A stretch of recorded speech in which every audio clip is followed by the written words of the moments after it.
Wyatt Earp, brave, courageous, and bold.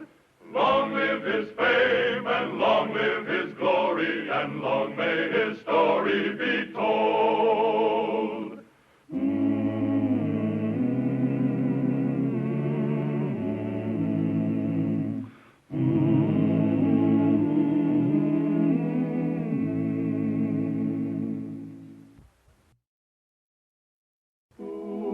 In the peace officer business on the western frontier in 1877, a man made an odd assortment of friends. Marshal Wyatt Earp was no exception. But when Wyatt was alleged to be sponsoring the notorious Dr. John B. Holliday and his wife, Kate, the lid blew off.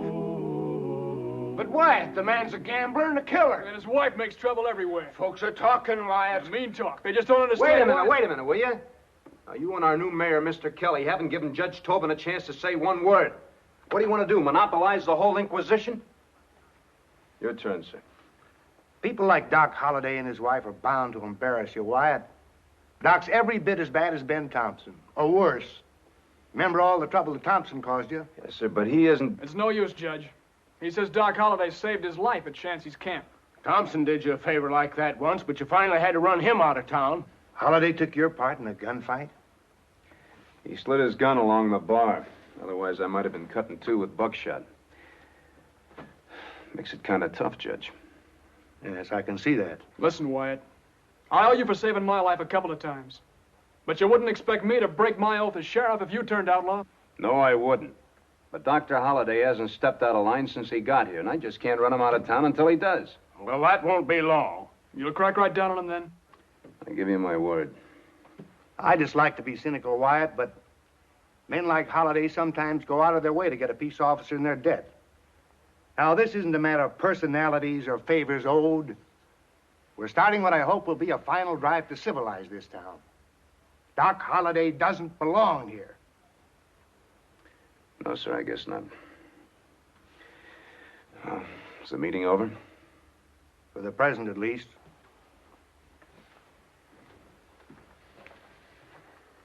Well, I guess I better tell you the main reason I kicked up this storm against Doc Holliday, huh? George Morris and his crowd are driving a big herd to Dodge. You sure? Yes, sir. I sure didn't think he'd have the gall after what we did to him last time. Well, some of them never learn. And that's why you can't afford to be having complications with Doc. Maybe a real fight coming. I understand you, Sheriff. No complications with Dr. Holliday.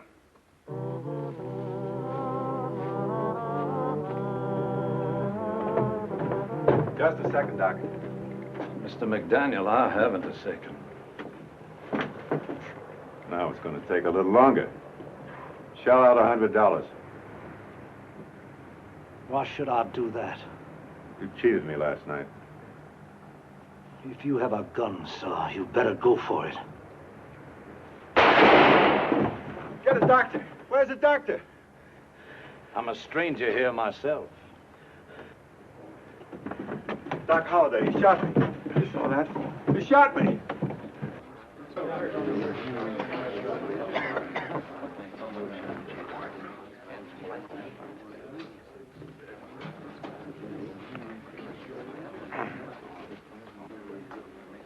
I'm sorry, but I'm going to have to arrest you, Doctor. Oh? Did Aces McDaniel bleed to death? No, but you shot him up pretty bad. He signed a complaint charging you with assault to kill. Did he tell you he started drawing me first? What did the eyewitnesses say? They say McDaniel accused you of cheating at cards and that you drew and fired. Wasn't he carrying a gun? He claims he was unarmed. You believe that? Did he have a gun? Yes. Where is it? You're the marshal. I don't like the way you're handling the case. I said he had a gun. I'm not in the habit of having anybody question my word. Now, look, Doctor. The witnesses didn't see a gun. McDaniel's ready to swear that he wasn't armed. What do you expect me to do? Nothing. Take me to jail. I'm disappointed in you, Wyatt. Do you recall what La Rochefoucauld said? No, sir. He said it is necessary to live as one thinks. And man usually ends by thinking as he has lived. And you think too much like a policeman. Do you mind if I take my medicine along? No, but put it under your coat. Still hope for you, Wyatt.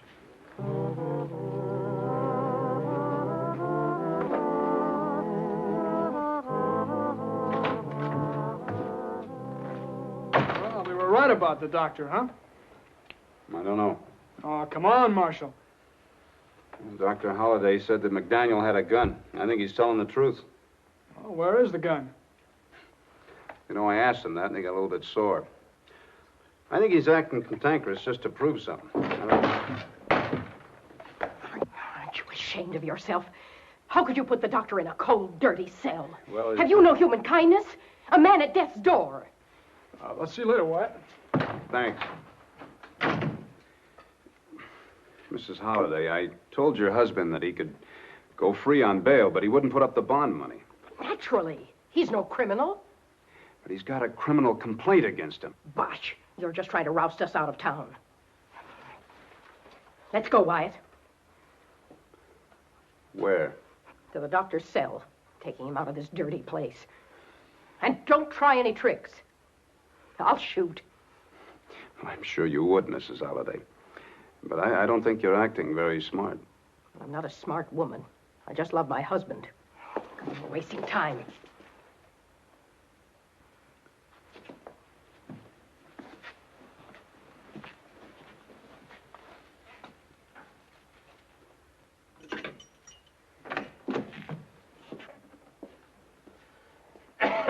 His cough is worse. Open that door.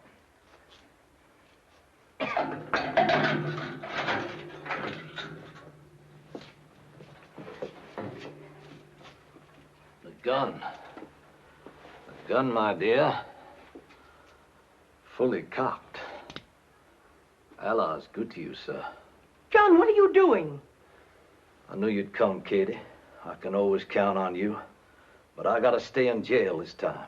Why? Marshal Earp interests me. He's intelligent. I'm bored and I want to study him. But, John, this cell's not clean. It's drafty. And you can't lie on that lumpy bunk. Look, why don't you change your mind and post bail? Yes, let me hire a lawyer. No, Katie, you go on back to the hotel. I've got to do it. Otherwise, he'll leave me like he did in Dallas. That's right, Katie. See you in the morning, my dear. Have you got enough medicine? Well, Oh, here. Take enough to keep you warm. Wait. Of course, my dear. Thank you. Good night. Thank you, darling.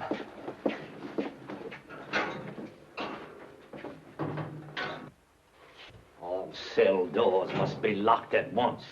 The hard, unthinking fist of Johnny Law. Why didn't you arrest Mrs. Holliday for attempted jailbreak?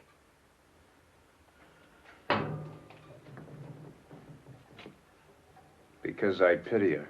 Why? She's married to you. So do I. But I didn't think of pity as one of your emotions. Well, there's a lot you don't know about my emotions, Doctor.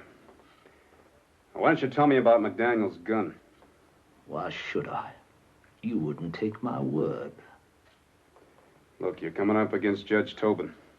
He'll keep you in jail a long time. You trying to commit suicide? I've searched McDaniel's room and every bar for that gun. You didn't search me? No, I didn't. Turn around.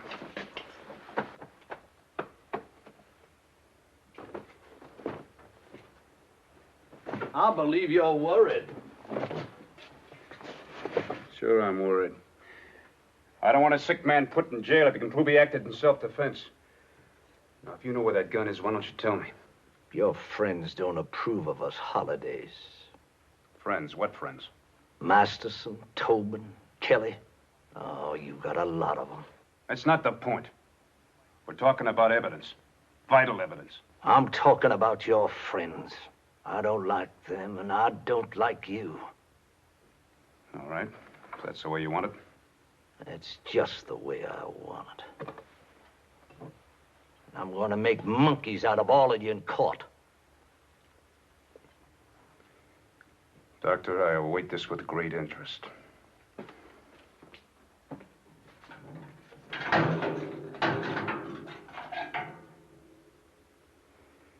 You know, the reason you hate everybody is that you hate yourself. You enjoy making enemies. Well, the worst enemy you ever made is yourself. I'll send you some more blankets.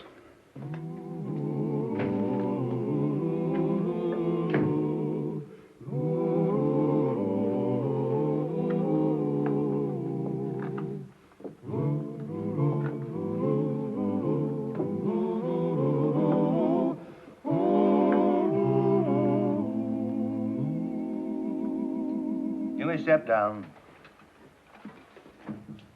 Dr. Holliday. You've heard the witnesses for the state. Have you testimony to present in your defense? No, sir. Only an exhibit. Very well. The court will examine the evidence. The court darn well better. This is the gun McDaniel was carrying. I took it from him after I shot him. Wyatt Earp neglected to search me. Indeed. Is that a fact, Marshal? Yes, sir. He surrendered a .45, but I didn't search him for other weapons until after he was in jail. The court cannot accept this evidence unless you can properly establish that the gun belonged to Mr. McDaniel. Don't lecture me on the law, Judge.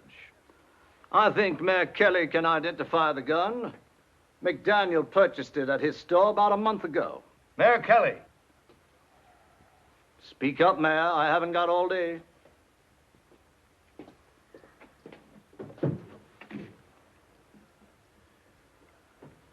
It's the gun I sold McDaniel.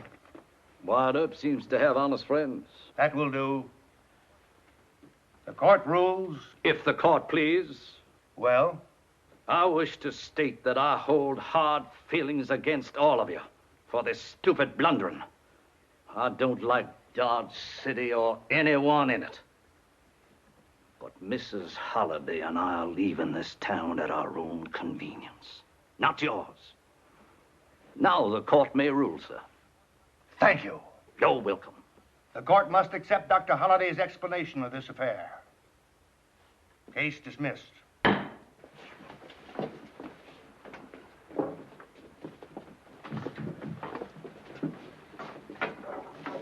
I don't hold any hard feelings, Mr. Earp.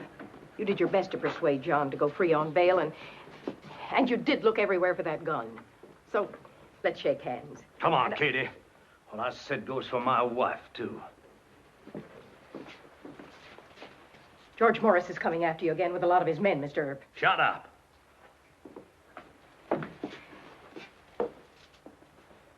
Goodbye, Mr. Earp. Goodbye, Miss Kate.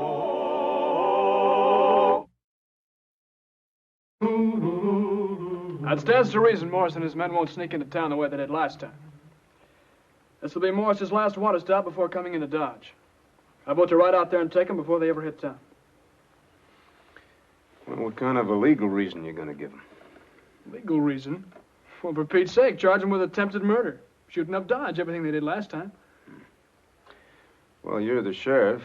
They're still outside my jurisdiction. You don't like it, huh? Well, if I was the sheriff, I'd just ride out there to the water stop and kind of snoop around a little bit. I just wouldn't start a fight or ride into an ambush. Well, You know, Morris can change his mind, you know. He can load at Railhead Junction, not even come into Dodge at all. well, Kate Holliday said he... you're right. It's smarter to scout the Morris outfit first. Sam, I'll take you and Emmett. Mike better stay in town, huh? Yeah. I'll have a little talk with Mrs. Holliday when Doc isn't around. Would she know anything? Well, she might. She and Doc travel all over Texas. Whose side is she on? Well, I don't know that, Mr. Masterson, but I sure aim to find out. It's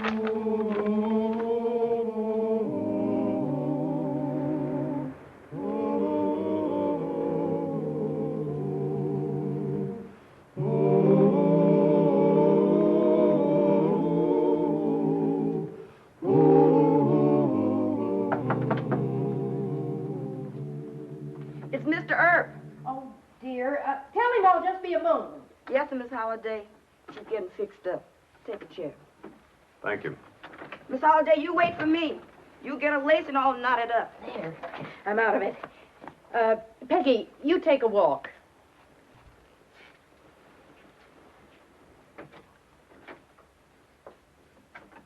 She listens and tells on me to the doctor. Well, I do want this to be confidential. What you said about George Morris in court. Do you know just when he'll get to Dodge? Oh, I meant to tell you that, only my husband... Morris is coming in this afternoon. They loaded at Railhead. A couple of cattle buyers were talking drunk at the Long Branch. This afternoon? Yes, that's what they said. The doctor didn't want me to mention it. Yes, I know that. I do want to thank you. Doesn't give me much time to get ready. Wait. I've got to tell you something else. Dr. Holliday's trying to hate you. I don't think he'd help Morris, but he might. Does he know Morris? Oh, sure. The doctor could have hired on with Morris at $1,000 a month. Well, that's pretty good pay for a dentist. Well, Morris didn't want him for that. He admires the doctor's gunfighting ability. Yeah. Well, I want to thank you again, Miss Kate. Don't mention it. I certainly hope my husband stays out of this fight. So do I. Goodbye.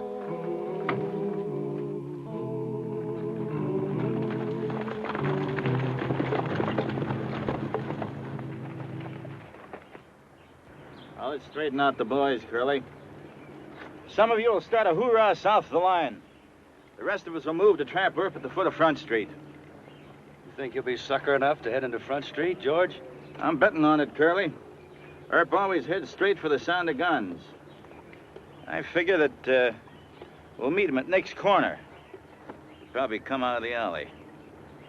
Let's go. Al, I want you to tell all the other deputies on patrol where these guns will be. I want them to duck for cover and grab buckshot loads at the first sound of trouble. Looks like it started, Wyatt. Yeah. At firing south of the line. I'll duck down the alley, head for Nick's saloon. You meet me there as soon as you can. Right.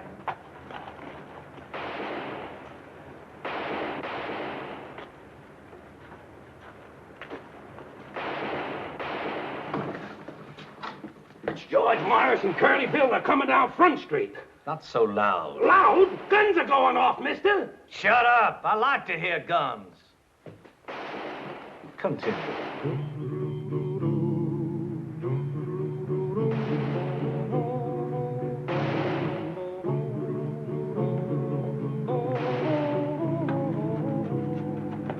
Sir, reach Johnny Law.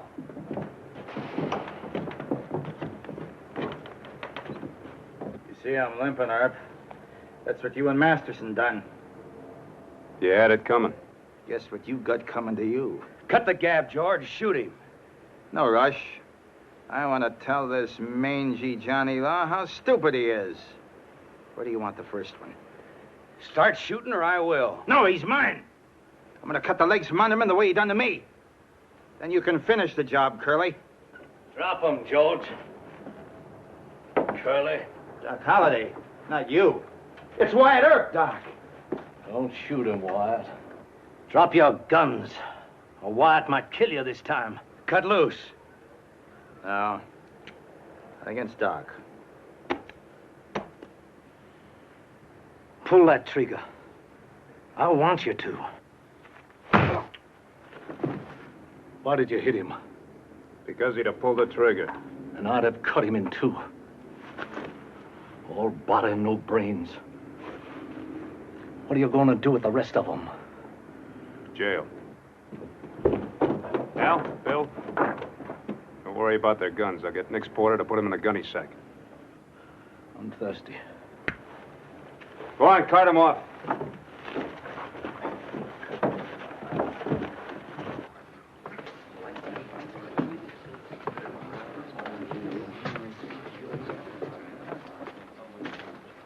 I don't get it. Why did Doc make that play against Morris? I don't know, Mr. Lovey. You were lucky. Yeah, I sure was. It's the closest I've ever come to cashing in my chips.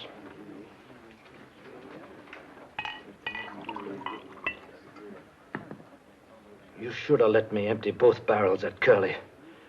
He isn't bad enough to be interested nor good enough to rise above mere thuggery.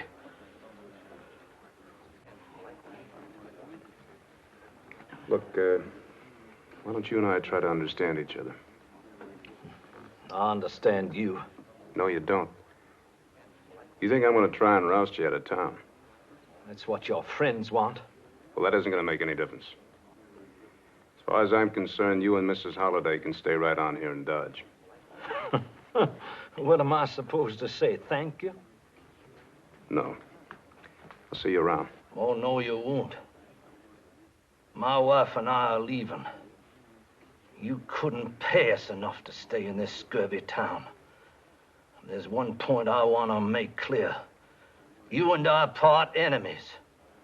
Morris thought I was his friend. He knows better now.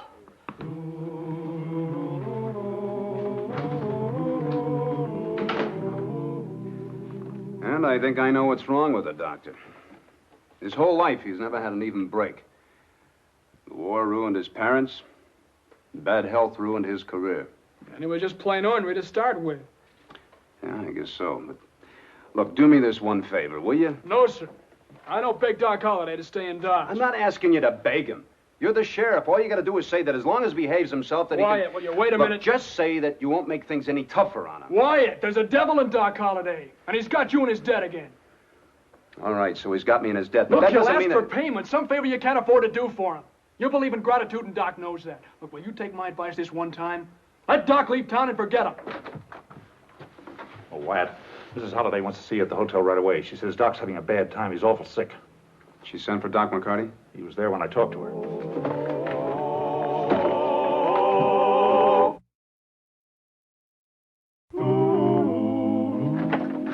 Oh, Wyatt, how good of you to come. Did Dr. McCarty see him? Yes, he's got to stay in bed and rest for a month, and not touch a drop of whiskey. Of course, he cussed Dr. McCarty, and... Kitty! Kitty! Yes, dear. Wyatt's come to see you. I don't want to see why. I want my medicine. You bring me my medicine. He means his whiskey. Now, what am I going to do? He won't take his milk, and I promised Dr. McCarty I'd... Medicine! My medicine!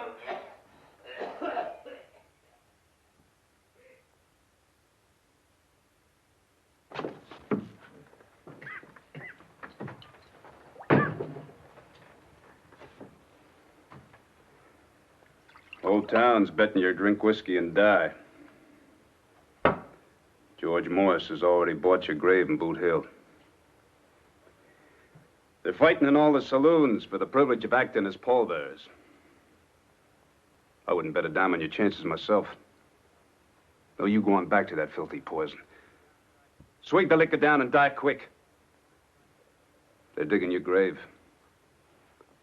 Don't disappoint them.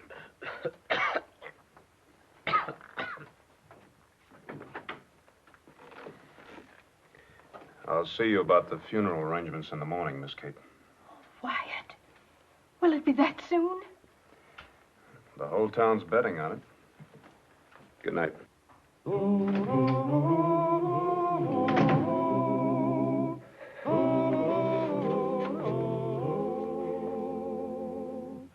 Buried there on Boot Hill. John! Shut up, Kitty. I'm doing this for a friend.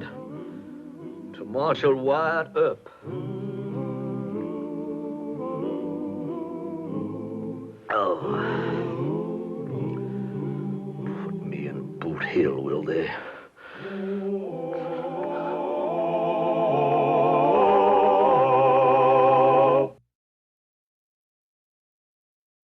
Well, he cleaned up the country, the old Wild West country. He made law and order prevail. And none can deny it, the legend of Wyatt forever will live on the trail. Oh, Wyatt Earp, brave, courageous, and bold. Long live his fame, and long live his glory, and long may his story be told.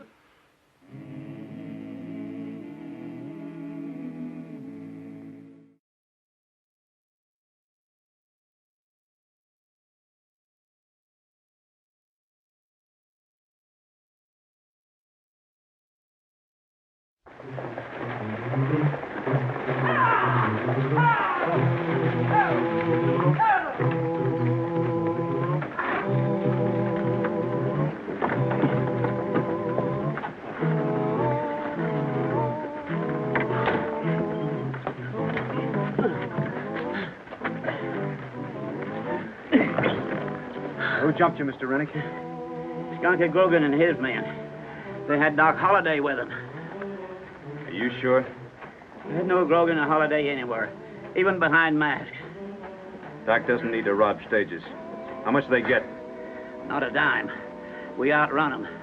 Doc Holliday was in on it. I'll swear to that. All right, we'll get you patched up, and then we'll go after him. Some of you men take him over the dock.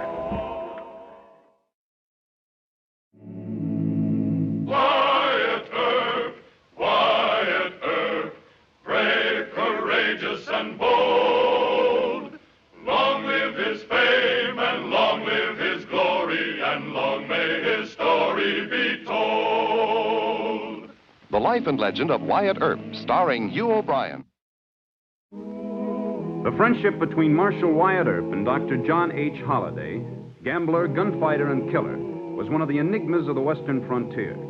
Dr. Holliday was not popular with Wyatt's other friends, who predicted that eventually he would involve Wyatt in serious trouble. The attack on a Wells Fargo stage in the summer of '78 provided these Cassandras with what seemed to be ironclad evidence that Doc Holliday had betrayed Wyatt. What is this now? Sam Rennick claims he can positively identify Doc Holliday on the Wells Fargo holdup. That's right, Your Honor. Now, Wyatt, everybody who's your friend has tried to warn you about... That's enough, Jim, that's enough. Wyatt, we know that Doc saved your life in the Morrison fight. And if you want to send Sheriff Masterson after him, we'll understand. Sure, just so Doc don't work on your feelings of gratitude. Got nothing to do with it, Mr. Kelly. Doc and Grogan did it. They'll be coming in for trial. But let's leave Bat Masterson out of this. But you are going to take some deputies. No, sir. Doc is innocent. He'd resent my coming after him with a posse. Resent? Indeed not. Temper, Mr. Kelly. Now, as soon as I have a chance to talk with Mrs. Holliday, I'll be hitting the trail. Well, do you think that's wise? Mrs. Holliday won't tell you anything, even if she knows. You don't know Miss Kate, Judge. She's quite a talker.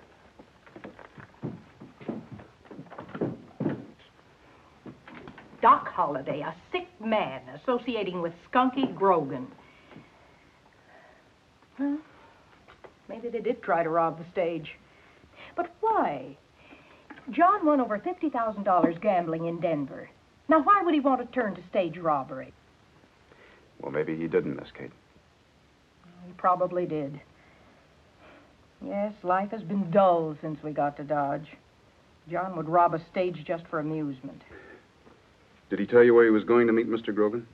Oh, yes. I have it all written down over here. John never leaves without telling me where he'll be. Longhorn Creek on the old Cheyenne trace. Just listen to this. Katie, dear, Grogan's poker game. Address below. Just a few days, John. Deserves every bit of trouble he gets himself into. Well, maybe not, Miss Kate. Oh, yes. You would stick up for him. He's always right, and I'm just the nagging wife. Wyatt, are you going to arrest him? I guess I'll have to. Well, all right. But don't you go shooting at John. He told me he'd never pull a gun on you under any circumstances. He said that? Yes. John really likes you. I guess you're the only decent friend he has in the world. Oh, when I think of him sitting on that damp ground playing poker with Skunky Grogan, I could... I know Doc must be a considerable trial to you. You could never know what I've been through with that man. Why couldn't I have fallen in love with somebody like you? Well, thanks, but you didn't. And that's my misfortune. Now, don't you worry, because I'll bring Doc in real safe and sound, huh? Wyatt.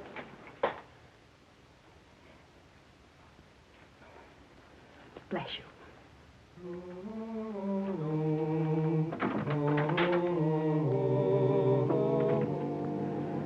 Well, Sir Doc, I believe in myself another $100 worth. I'll call you. Hold it. Somebody's coming. Who are you? Hold it! No shooting. Doc, I want a powwow. Blast it all. Holster that gun, Skunky. You know him? I do, worse luck. It's Wyatt Earp. Uh-oh. He said no shooting. Well, ain't he that John Law from Dodge City? He's an acquaintance of mine. He said no shooting, but I didn't. Anybody else feeling hostile?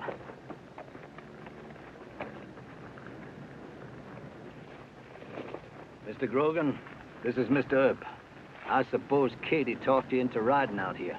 No. Wells Fargo stage was attacked by robbers. The drivers accused you and Mr. Grogan of doing it. Oh. Who was the driver? Sam Rennick. How much was he carrying? 40,000. Too bad, Skunky. Yeah. You and your poker game. Skunky wanted to have a go at that stage. But he owed me some poker money, so I insisted he and the boys stay here. You didn't pull the job? No, Wyatt, you know better than that. If I had, I'd have the $40,000. Yeah, I think you would. Trouble is, Doc, that Mr. Rennick signed a formal charge against you and Mr. Grogan. So your duty calls on you to interrupt a quiet poker game. You mean he'd try to arrest us? He will arrest us, Skunky. Hold it! All of you! There's something I've got to prove to Wyatt Earp. And while I'm proving it, you, my friends, will be better off in jail. Now get on your horses, all of you. Start back for Dodge.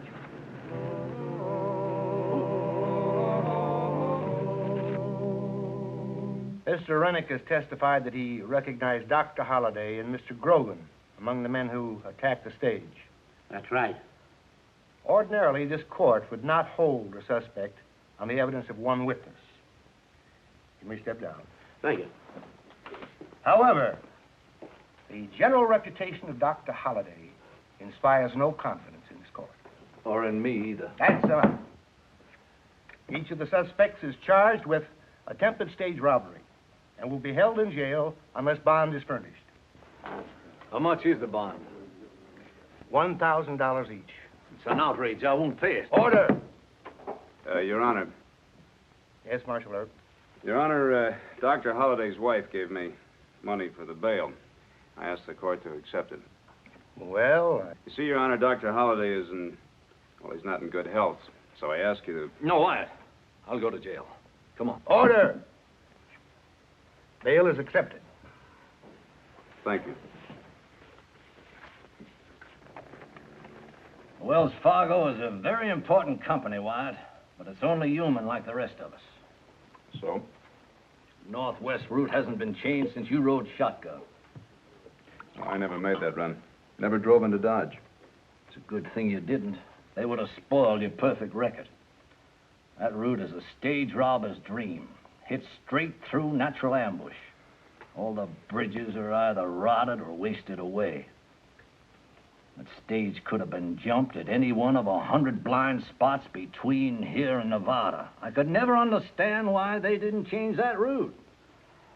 Well, it could have been a dozen reasons. Management in San Francisco may not have checked the records recently and found out how much money they were losing on the route. That's what happens when a company grows too fast and gets too big. John, you stop that. Shame on you, worrying me half to death and then...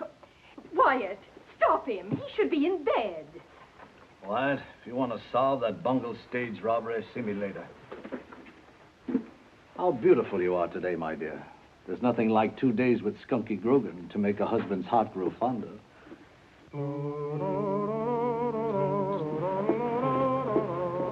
Katie?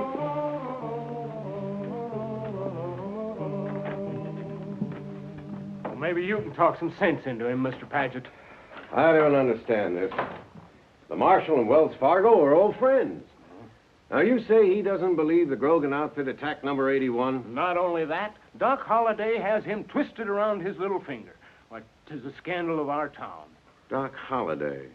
Oh, yes. Well, the man's a gambler and a gunfighter, but I never heard of him robbing a stage. He'd do it if the idea appealed to him. In fact... Howdy. Mr. Earp, Mr. Paget of Wells Fargo. Howdy. I'll leave him to talk some sense into your head. Thank you, Mr. Kelly.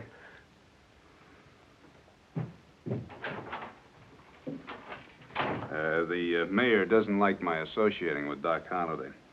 Sit down, sir. Thanks. Can I get you some coffee? No, thanks.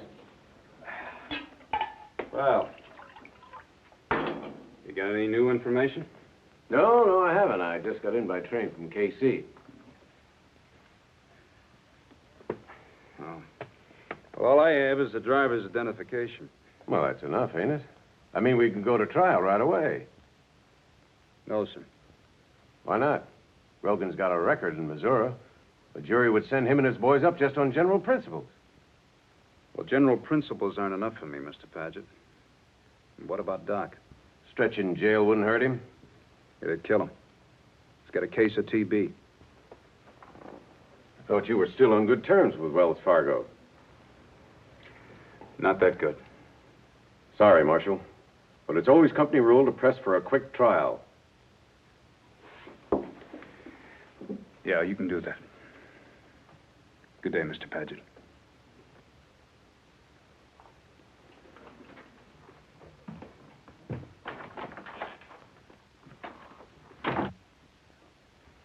Al?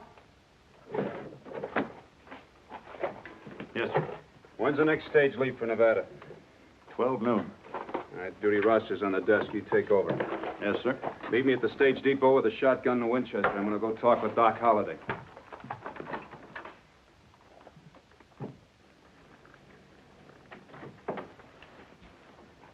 John, what on earth are you doing? Shut up. Come on, Wyatt. Yeah, we won't be going long. You go first.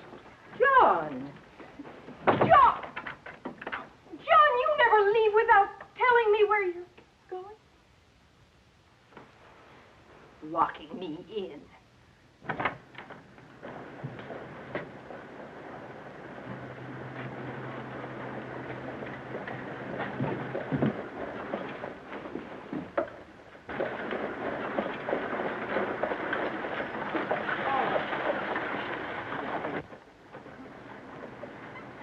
Sorry, boys. I'm going to have to ask you to step down. We're making this run for you.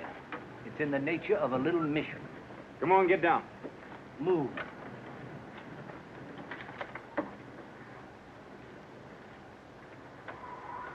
They've taken a Wells Fargo stage.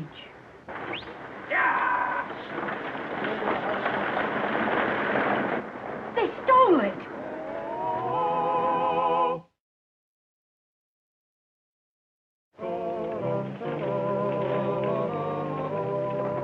And if they'd moved the route 5 miles east of here, they'd have a coach trail on the open prairie instead of letting it run through these foothills. It's better drainage when it rains, Doc. The ground gets just as muddy for hoodlum horses as coach horses. Well, that's true, but... Loyalty. Ridiculous loyalty. Just because you worked for them 8 years ago. You hate to admit that Wells Fargo can commit one blunder. Don't you believe in being loyal, Doc? Not when it blinds a man to the truth. That's Smiley's Leap. Name for Smiley Hummer. He owns a robbery concession on this part of the route. I think you're joking. But just in case you're not, you better get that shotgun handy. I never use shoulder guns. The kick of them starts me to cough. Come on, Wyatt, put them into a gallop. All right.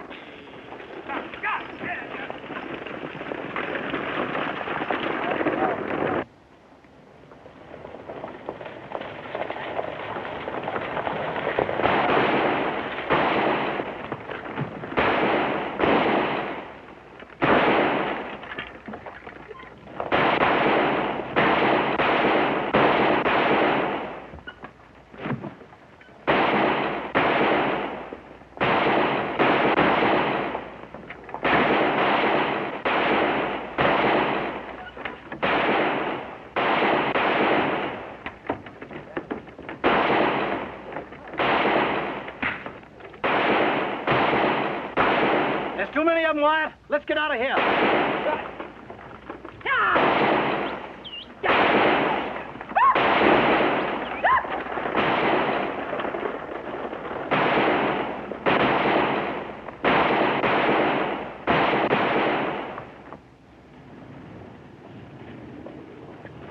Pull him up. I'm trying. What's the matter? We better load up, Wyatt. I want to see if you were hurt. Oh, I'm all right. We better turn back, see if we can take Smiley Hummer. Smiley didn't do the Wells Fargo job. It happened in Foreman Clark's section of the trail. Clark, he operates out of Utah. No more. The Mormons made it too hot for him. Let's move ahead. What, let Smiley go scot-free? Smiley's dead. He's the first one I shot. We'll be crossing over into Foreman Clark's section of the line down yonder. Could be some real fighting.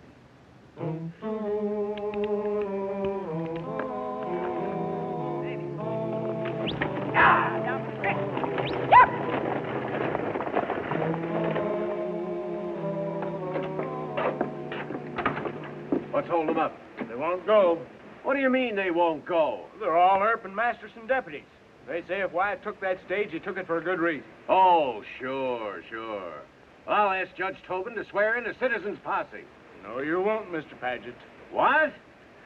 You can't send greenhorns after Wyatt and Doc. You get too many men hurt and killed. Now, Wyatt and Doc are the two fastest guns I ever heard about. And if you want them arrested, you arrest them. All right, I will.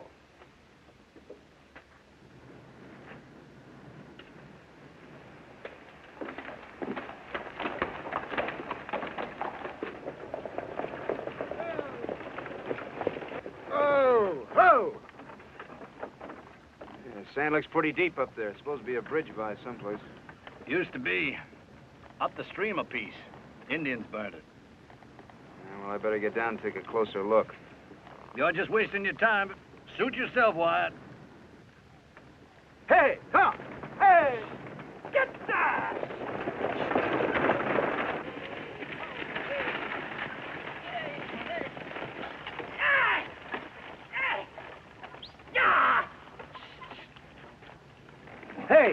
Hey! We're stuck, Wyatt. Ho! Here. Rest easy. I'll get us out of here.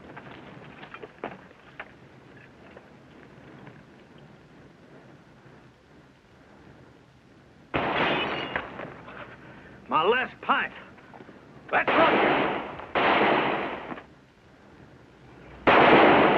You hit? No. Let's rush him. No! Hold your temper. We'll stay here. You scummy sidewinder whiskey thief! Come out of that brush! Hold it! Hold your fire! Doc Holliday! Doc, we might have shot you. Blast you, Foreman. One of your thieves busted my last pint of whiskey. It was my fault. I was aiming at your head. Didn't mean to harm the pint. Well, that's different. Who's the John Law? Wyatt Earp. Oh, yeah, that friend of yours from Dodge. He ain't no friend of mine. I'm helping him on a Wells Fargo case to save my own hide. I'm accused of a holdup I didn't even commit. Wyatt, this is Foreman Clark. You want to talk to him? Yeah, I sure do. All right. Seeing as you're with Doc, let's go back to camp. Well, Foreman don't like peace officers any more than I do. But he's got sense enough not to try any gunplay with the two of us. Well, that's what happened so far. Judge Tobin is holding Doc and Mr. Grogan for the job.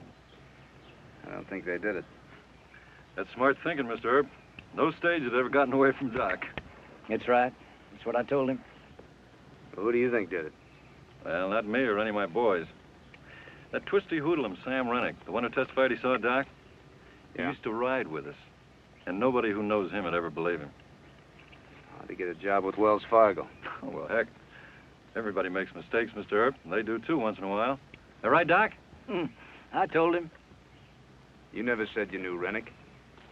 Doc let Rennick identify him, didn't say a word. Well, sure. I wanted Grogan to stay in jail. Skunky was into me for $3,900. Well, who do you think it was, Doc? I think it was Webb Dillard. Yeah, Dillard. Could be. He sneaks in and out of this territory. Makes a lot of sense, Wyatt. Yeah, but why would Rennick accuse you and Mr. Grogan? Well, I think that Webb Dilliard paid him to accuse Grogan and me. What's Dilliard got against you, Doc? Last time I was in a game with Webb, I threatened to cut his throat. Otherwise, why would Sam Rennick accuse Skunky and me if Webb Dilliard wasn't paying him? Yeah. And you say that Dilliard even shot up Rennick? One of his own spies on the Wells Fargo driver list. That's right. All right, where can I find Mr. Dilliard? Well, you save yourself the trouble, Mr. Earp. Doc and me will find him. You bring him into Dodge? Why, sure. How about it, Doc? You can count me in on that. Might take a little time, though, Marshal. How much time? 2-3 days. Say, Clark. Yeah? Have your boys help Wyatt dig that stage out of the sand. Right. Pecos, you and Dave and Alfredo. Go along with the marshal. Thanks. Oh, Doc. I'd like to have Mr. Dilliard and some of his men alive. I would, too. Killing's too good for them.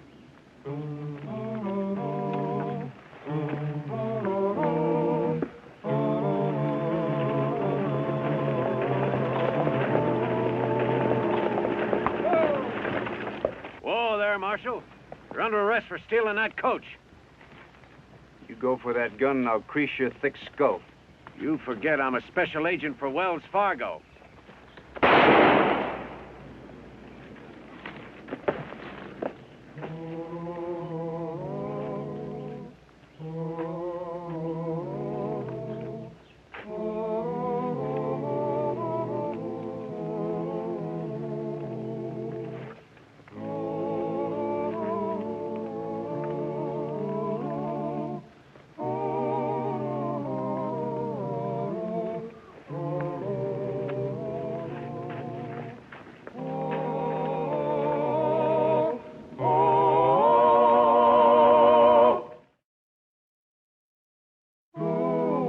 And I can only conclude that you've lost your mind. Turning Doc loose. Trusting him and Foreman Clark to bring Dilliard in. And finally, what do? Fire on a duly accredited agent of Wells Fargo. The man's a fool. Indeed, now. He was only trying to do his duty as he saw it. Oh, now, wait a minute, Judge. Wait a minute. I'm an old Wells Fargo hand myself. When this case is over, I'm going to turn in a report to the company that won't make nice reading. You'll report? That's right. Straight to the home office in San Francisco. They let the whole Nevada route go to rack and ruin, and then they send an idiot like this out here to make things even worse. I'm tired and I need sleep. Now, Wyatt, this is hard for me to say. But Judge Tobin and I have to save you from the influence of Doc Holliday. Well, that's odd, Mr. Kelly. See, Doc is hoping that somebody will save him from my influence. Oh, wake me up when Doc gets in with the prisoners, will you? That's enough for now, Jim. But we agreed to suspend him. There's plenty of time for that. Let him wait a little longer for Doc Holliday. That'll be the real lesson. You cowtown people make me sick. Holliday's flown the coop and you know it. Next thing, you'll let Grogan and his men out of jail. I gotta telegraph my company for instructions.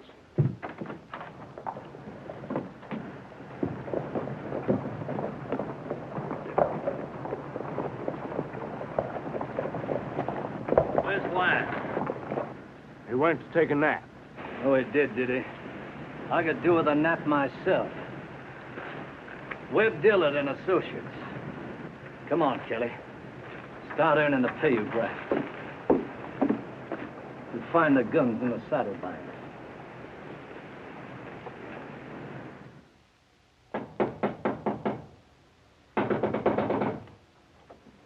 Who is it? It's Kate Holliday, Wyatt. And John's here with me. Just a minute.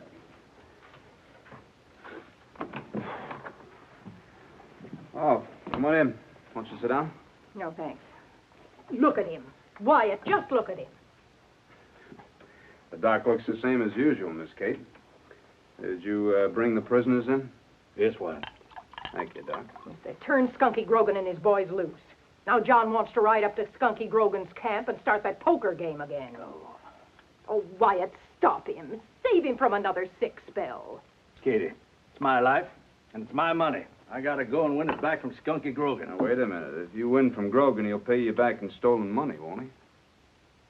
You'll have to prove that, Wyatt. Katie, don't hang around this room.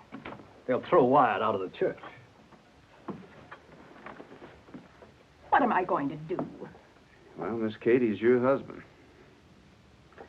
And he's my friend. Katie, come on.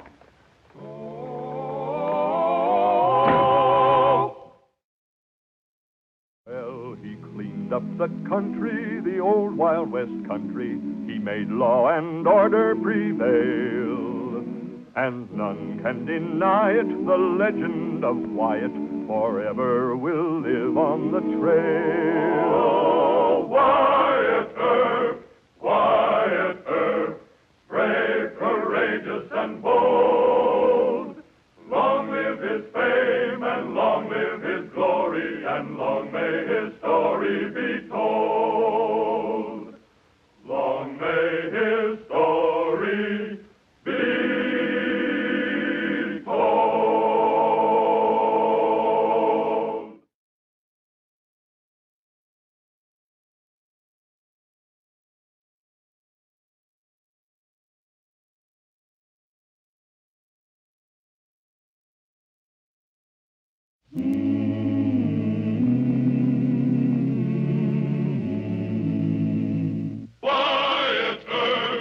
Wyatt Earp, brave, courageous, and bold. Long live his fame, and long live his glory, and long may his story be told.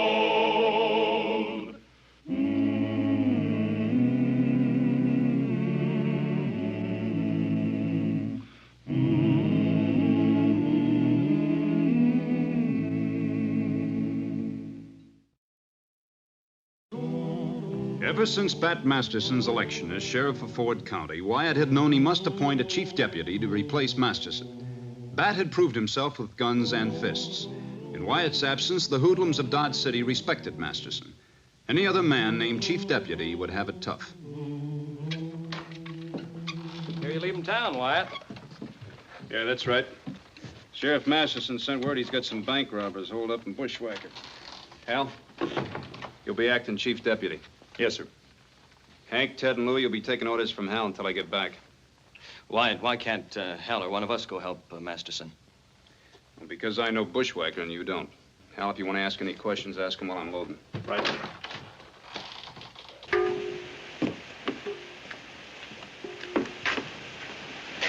The boys are right, Wyatt. This is no time to leave town. I didn't pick the time, Hal. But I did pick you as acting chief deputy. Now, you know the routine and how I want it run. And I trust you. Now, you trust yourself. Yes, sir.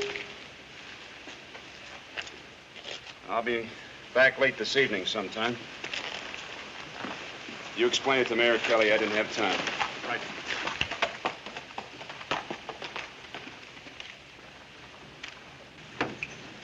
Congratulations, Chief. Yeah, you deserved it. Thanks, fellas. The appointment's only temporary. Now, what else you got in your mind? Well, Ted's been griping that his patrol's rougher than mine, so I thought I'd swap him. If it's all right with you. No. Each of you knows the rough spots in your own patrol. Ah, Hal. No. Get moving.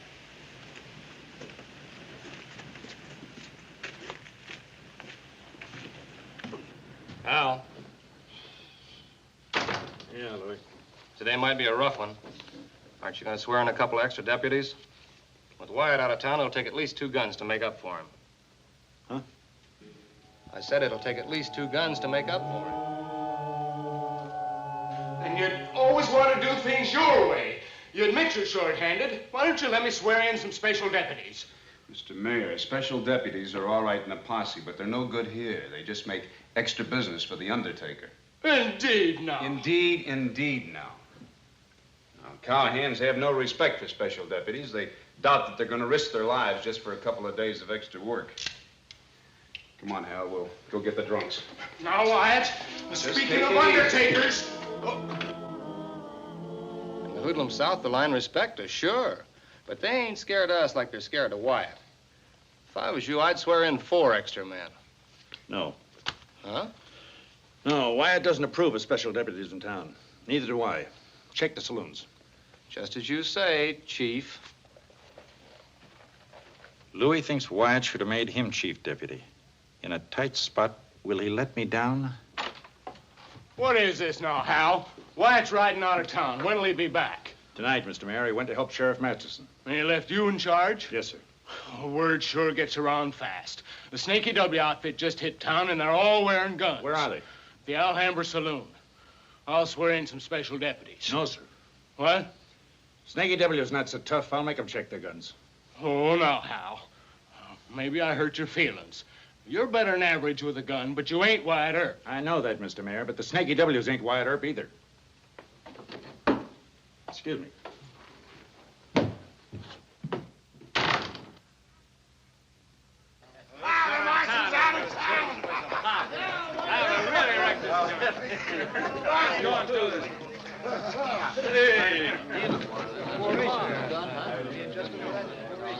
The average cowhand is mostly bluff and bluster, Hal. He has to be awful drunk to shoot at a deputy. He knows I'll be after him. But when you do move on a gun-toter, move steady and in a straight line. See Wyatt Earp's not telling. Where is that big marshal at? Take that gun. Let's get her. Well, if it ain't one of Earp's little boys. Oh. Hey. That deputy.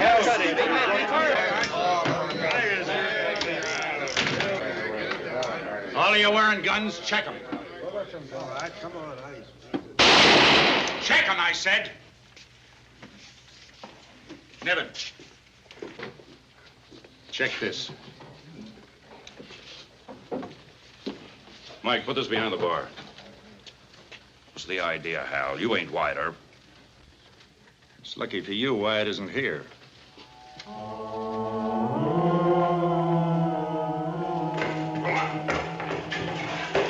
I warned you once, Nevin. If they don't check your guns, you send word to me pronto, you understand? Yes, Marshal Earp. I'm closing you for a couple of days.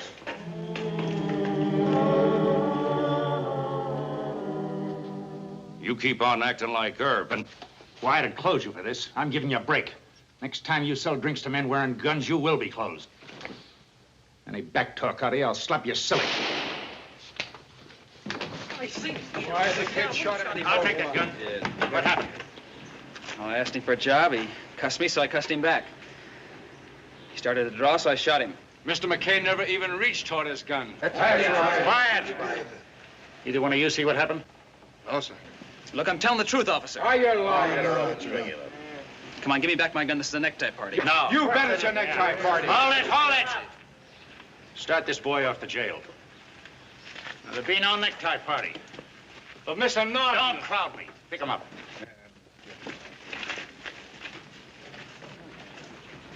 That was close.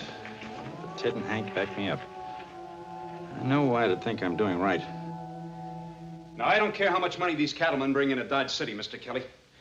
I'm running the marshal's office until I'm fired. Marshal Earp is right, gentlemen.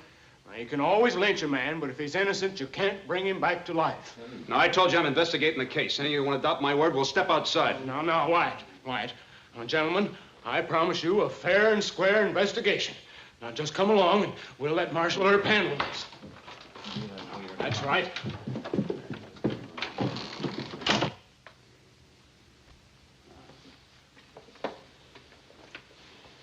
You should have taken a poke at him.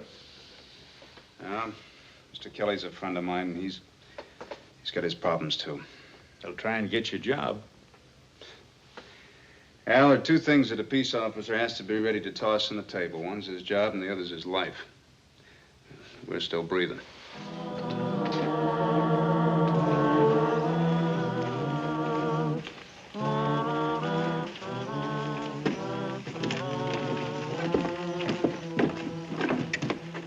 Hey, Hal. The man that was shot was Todd McKay, the Snaky W foreman. Yeah? Dave Williams just got in town. So? Don't you remember? He owns the Snaky W spread. He's a big man. He'll tree this town. What are we supposed to do, stand still? Oh, quit talking like Wyatt, will you? No. I'm even trying to think like Wyatt.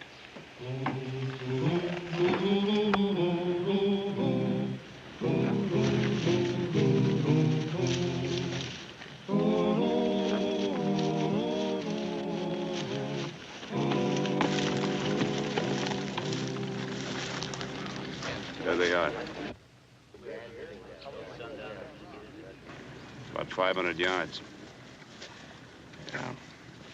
Well, You sure know this bushwhacker country. I never would have found them. About 7 of them. We're gonna have to spook them. Tie your horse off.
Drop that gun. Drop him. Go on, get it. Go on. Drop it. Go bring him over here. Go on. Lay him against that rock. Put a tourniquet on that arm. You start patching him up. Well, get over here. Well, I guess there won't be any train robbing for a while.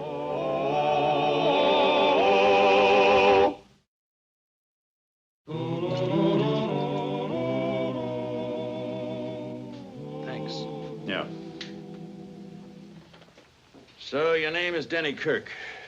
You're a saddle tramp from Arizona. You came here to see a girl by the name of Pauline over at the Stagecoach Cafe. You'd never seen Mr. McKay till you hit him for a job. Well, I lied about that. No? I had a row with him. How's that? Hell, he got fresh with Pauline. I left my gun belt on my horse at the livery stable. When he cussed me, I said I wasn't big enough to fight him with my fist, but I'd gun him if he didn't quit bothering Pauline. Well, he just laughed at me. So you laid for him and gunned him? No, sir, you got to believe this, Mr. Norton. I run into Mr. McKay by accident. Wearing a gun? Well, I had to wear it. I made my brag about gunning him. Pauline made me promise to get out of town. I know it was wrong to go armed, but Mr. McKay had a gun, too. Where's Pauline now? She's probably sore at me for breaking my word.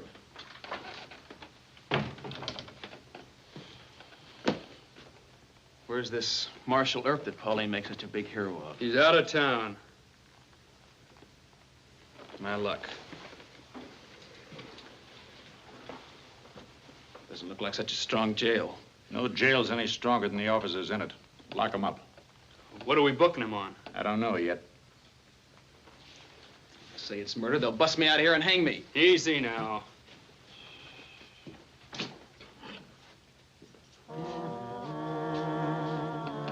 Wyatt. It's always Wyatt.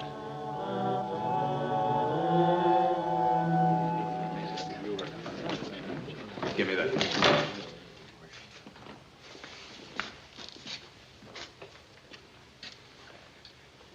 He wasn't wearing a gun. Look in his right side pocket.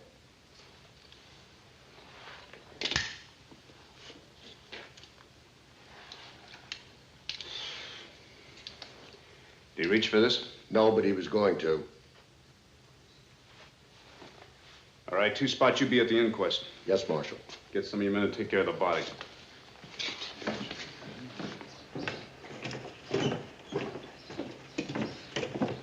Wyatt, you mean that's enough to get 2 Spot off just because the other man was carrying a gun?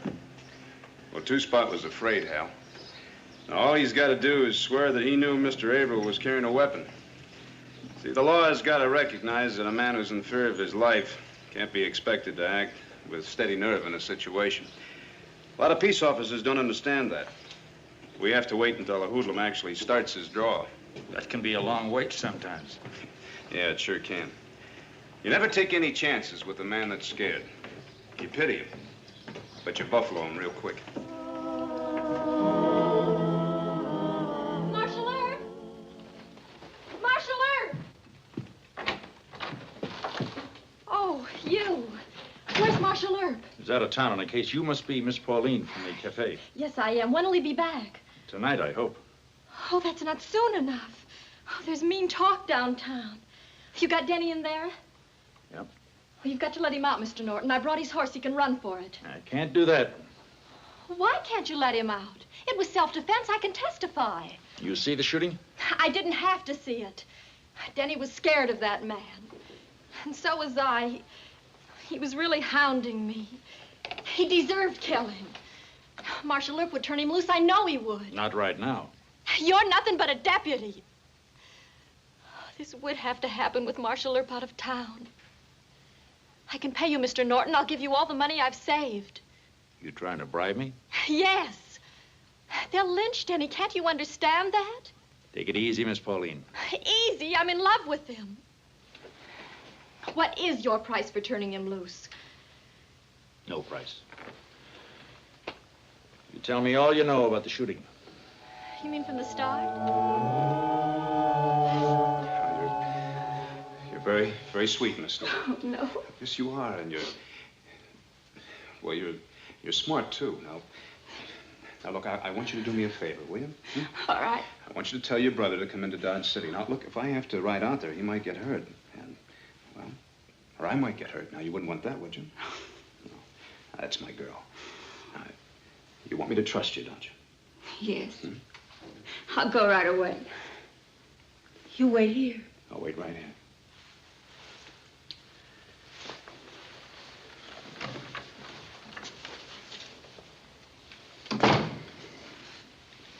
That's police work? I try to be patient with women, Hal. They get a dirty deal in this world. You know, I've seldom met a woman in trouble that wasn't put there by some man. Well, yes. Love? No, she's just lonesome. And she really hasn't got anybody to turn to. She doesn't want her brother hurt, and I don't want to have to ride out there and shoot him. Now, you put your trust in women. They'll help you in cases where 12 men would be no help at all.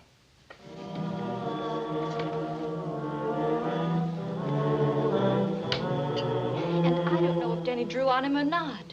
But if Denny says that's what happened, that's what happened. Yeah. Well, I believe you. Jury might not.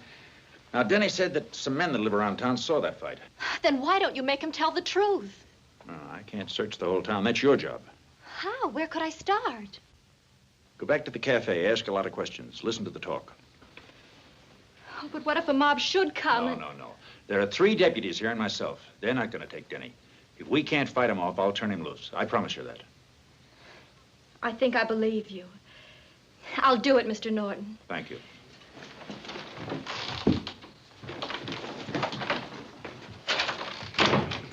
Is she tied up with that young scamp? She's in love with him. Well, Judge Tobin will be in on the 4 o'clock train. What's that mean, Mr. Mayor? Means quick trial for Danny Kirk. Oh, no, the jury isn't going to hang him. Main thing's to agree on a prison sentence and hustle that kid out of town. No, sir. Huh? I think Denny shot out of self-defense. Oh, indeed, now. Well, have you got any witnesses to prove it? I'm working on that right now, Mr. Mayor. You know Wyatt, he'd raise particular net if a thing like this... Wyatt? But you're acting marshal. I know. I'm trying to handle this the way I think he'd want me to. Wyatt isn't here. I don't mean to cast any reflections on you, but Earp and Masterson can throw real fear into those cattlemen. They aren't afraid of us. If we get tough with Dave Williams, he'll lynch that kid. I know. Dave Williams isn't afraid of me. Well, the point of it is, Mr. Mayor, I'm not afraid of Dave Williams.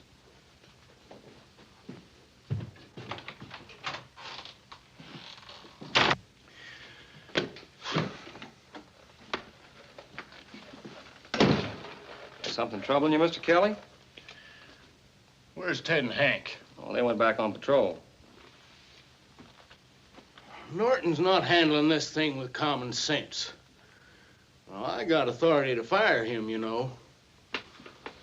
Now, suppose I was to make you acting marshal. You and the other boys do like I say? Can't answer that till I talk to Ted and Hank, Mr. Mayor. Well, go talk to him and be quick about it. Yes, sir.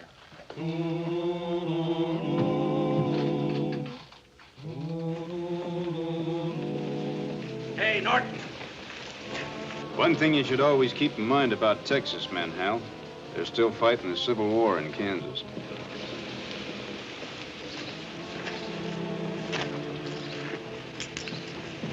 "11 minutes to 4, I make it. You're almost 5 minutes slow. But that's natural. Did Jim Kelly tell you about trying that young punk? Yes, he did. You collecting a jury? The judge is due at 4. What's the big rush, Mr. Williams? Talks just like Wyatt Earp, don't he? Patterns himself after that short horn imitation. Don't ever call Wyatt names to his face. Take 'em, boys. Try it. One at a time. Take off Mr. Norton! Mr. Norton, in the cafe, quick. Later. I got some business here. Next time you see us, it'll be in court. Court? Oh, no, Denny did shoot in self-defense. You come with me, hurry. So that's the play. Norton's going to try to get the kid off. Just let him try.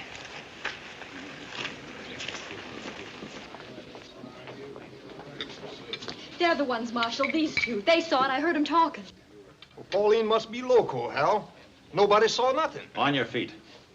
You too. Well, what's it all about? Material witnesses. Try and get me some more. Come on.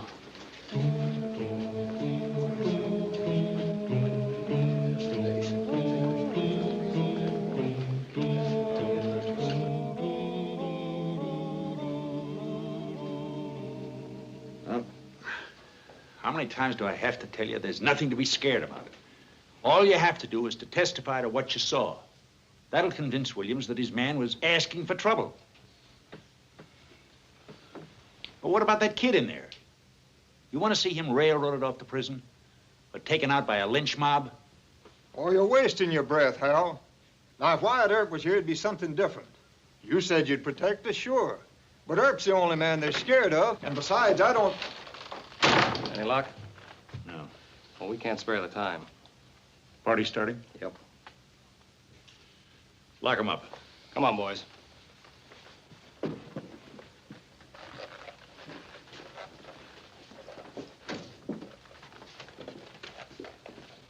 Starting early before Wyatt gets back.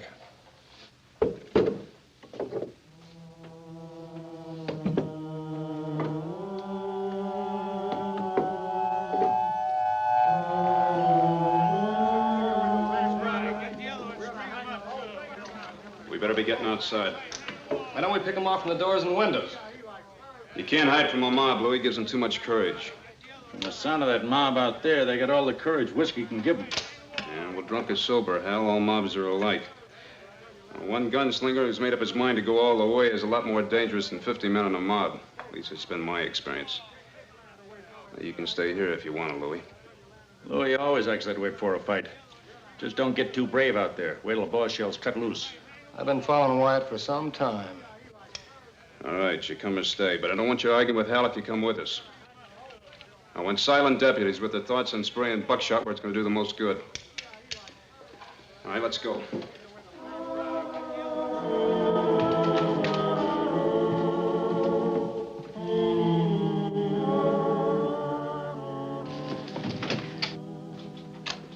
Hal, the Snaky W's are on their way across the plaza. We'll meet them on the outside. The kid said you promised to give him a gun. I changed my mind about that. Here's one for you. There's only about 15 of them. But I sure wish Wyatt was here. So do I. Why don't we use rifles and pick them off from cover? We can't do that. If we did, every cowhand in town would be shooting at us. Now, I'll do all the talking. Louis, you take the left, Hank the right, and Ted the center. Don't shoot until you hear me cut loose with that first barrel. That's close enough. Don't be a fool, Norton. Kelly lied about the judge. Judge Tobin missed the train. But we're on time. What happened to your other deputies? They missed the train, too?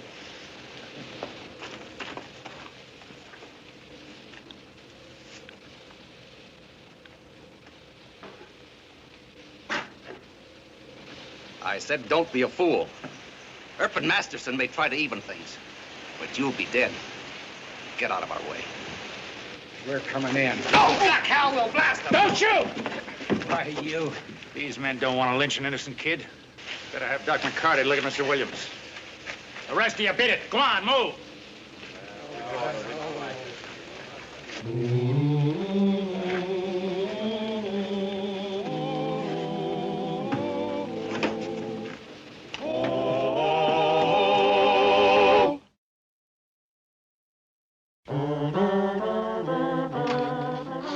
Danny. Oh, Danny.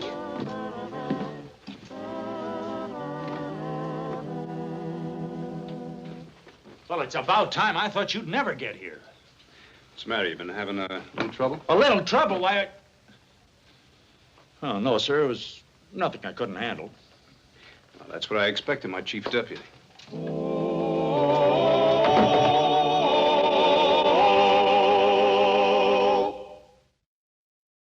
Well, he cleaned up the country, the old Wild West country. He made law and order prevail.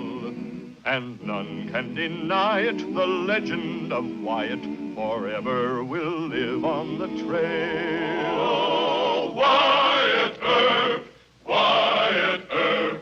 brave, courageous, and bold. Long live his fame, and long live his glory, and long may his story be told. Long may his story be told.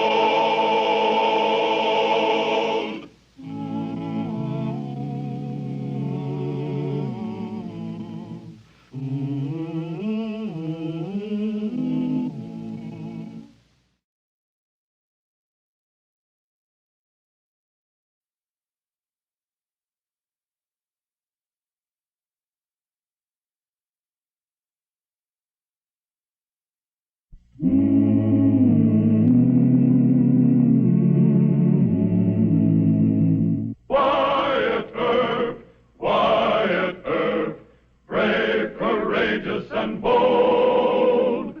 Long live his fame, and long live his glory, and long may his story be told.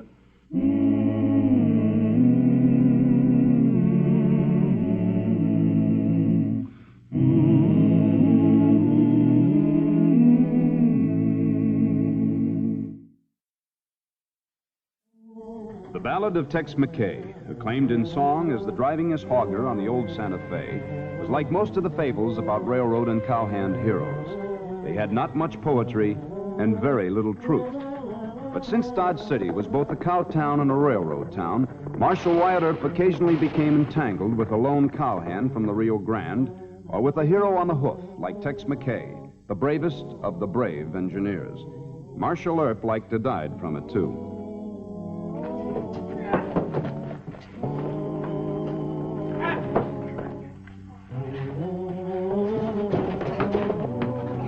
Make fun of the Texas short line, will you? I'll make you eat dirt. Fight! Marshal Earp! Marshal Earp! Fight! Fight, Marshal Earp! Let me at it! Marshal Earp! Marshal Earp! Fight! I'll tell you the story of brave Tex McKay, the drivingest hogger on the old Santa Fe. He come up from Texas with iron in his soul. That man was a genius at making them big engines roll. Roll engines roll, roll engines roll, roll engines roll. Get up here, Mr. McKay. Shut up! Now, Mr. McKay, you've been here 1 week and you've already had 3 fights. What started it this time? Well, nothing, Marshal. I was just telling him about the Texas short line, him and him. You're a liar. Sure, all right, break it up, break it up. Now, what's the straight of it, Mr. Benish? Well, the boys were Jossing Tex, but he started the fight. Who, me? Why, Mr. Banish. No wonder they retired you from the Hannibal and St. Joe. You can't see right good. Is that so? All right, break it up. Stop. You're under arrest. Mr. Earp, don't make me lose my temper. Come on. Whee! Well, I felt that one. Yes, sir. Just put on those cuffs. You just walk along. The rest of you break it up. Mr. Masterson, get him out of here. Go on. Yeah, 77, the best two four-wheeler on this side of heaven. You walk on them. Told him to make a new record his goal. He says to the super, I'll teach them big drivers to roll. Roll, drivers, roll. Mind if we rest just for a minute, Mr. Earp? I got an awful Charlie horse in my leg. I think one of the boys was standing on it. Mr. McKay, what you hanging around town for? Oh, I'm going to get me a job with the Santa Fe. Santa Fe, huh? Doing what? Mr. Earp, I was the best engineer that the Texas Short Line ever had. Texas Short Line? I never heard of it. Oh, don't tell me you ain't never read about the Texas Short Line. Why, I was the hero. There was a Huntsville wreck. I saved 51 people from a fiery death. No. How's that? Well, it seems that the number 2 northbound got stuck on this wooden bridge, and the bridge caught fire. So I took the engine off of my number 1, and I made me 8 miles in 6 minutes. 8 miles in 6 minutes? Yes, sir, 8 miles in 6 minutes, and I bumped that train right back off of the bridge. I was going...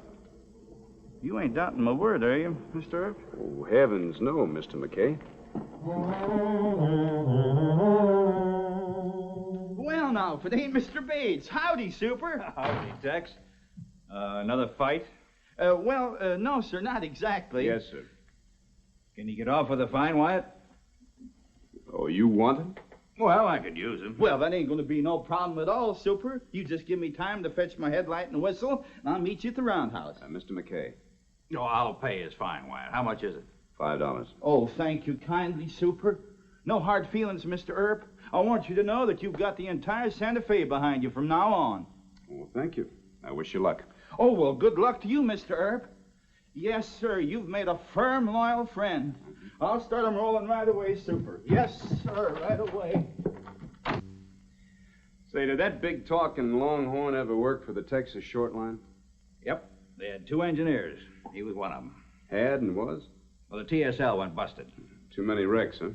Nope. I doubt if their engine could do 30 miles an hour. Well, I've been a little misinformed. You see, Tex told me he drove 8 miles in 6 minutes and bumped another train off a burning bridge. The TSL only had 1 train, mixed freight and passenger. There wasn't a bridge in the line. Well, you know, if I were you, I'd be a mite careful with Mr. Tex McKay. You know our jump line division. We all steers from into track into Dodge. Yeah? Well, I can't imagine what kind of trouble Tex will get in down there, but I'll keep my eye on him. $5, you're saying? Yes, sir.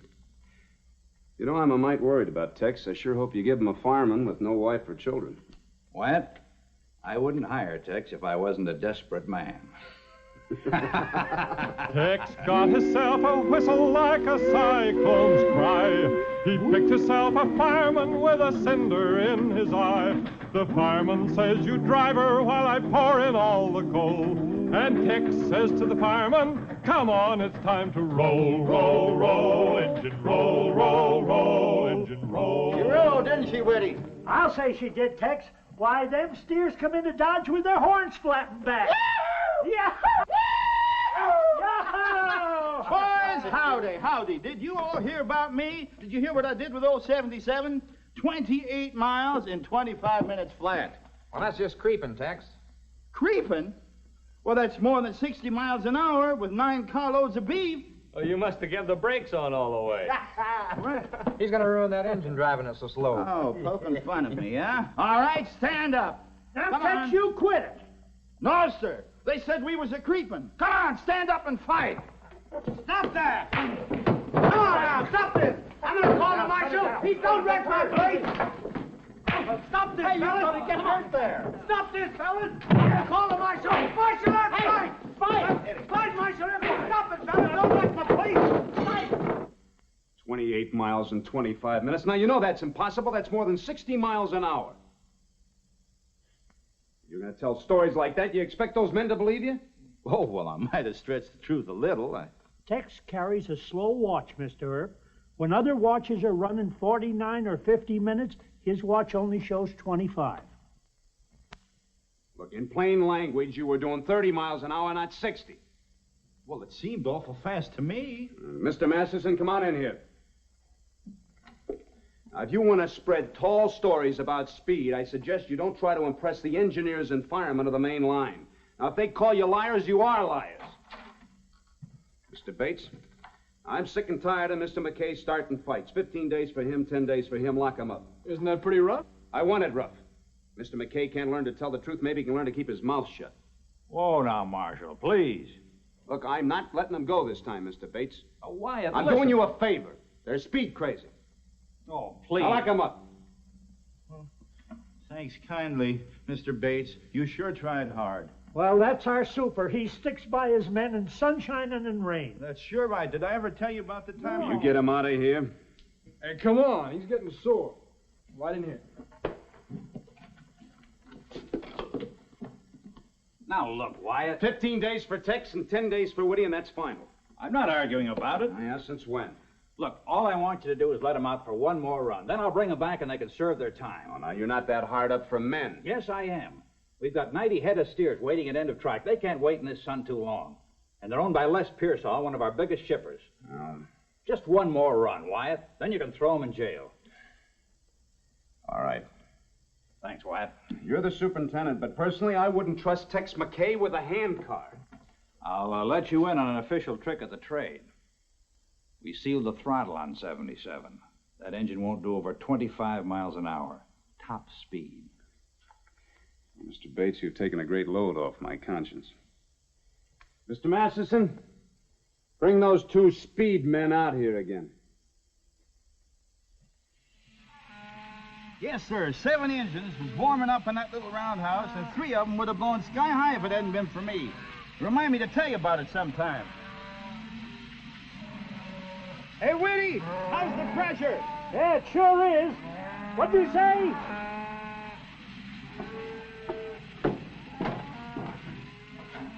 How's the pressure, Whitty? Well, the gauge busted last trip. But try your whistle. If she'll whistle, she'll steam. She'll steam. Hey, Whitty, look at this. Doggone some fool mechanic. He's gone and welded a stopper on my throttle bar. I was wondering why she wouldn't roll.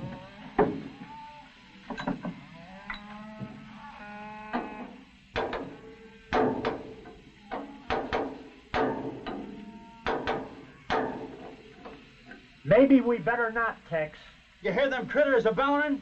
We gotta get them into shaded pens, and as fast as we can. Tex hit the grade at 60 on the downhill pull to Dodge, and he was doing 90 when he roared by Engine Lodge. The brakey hollered, "Stopper, or there'll be an awful toll." But Tex says to the brakey, "Man, let them drivers go." The fireman said, "We'd better jump, or we will be no more." The passengers behind him could hear that engine roar, and they prayed, 'cause they was sore afraid. And old Tex was praying, "Lordy, let my engine roll. Please keep my drivers rolling, 'cause that record is my goal." He might have beat the record, but a rail was crossed the track, put there by Denby's robbers to see the pay car crack. And like the fireman warned him, it took an awful toll.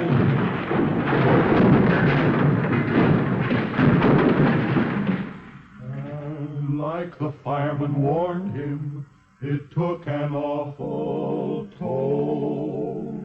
Poor Tex cried with his aching breath, "That record was my goal." He whispered to his maker, "You saw me break the record, oh Lord. You saw that engine roll, roll, roll, engine roll. Roll, engine roll. Roll, roll, roll, roll, roll, roll.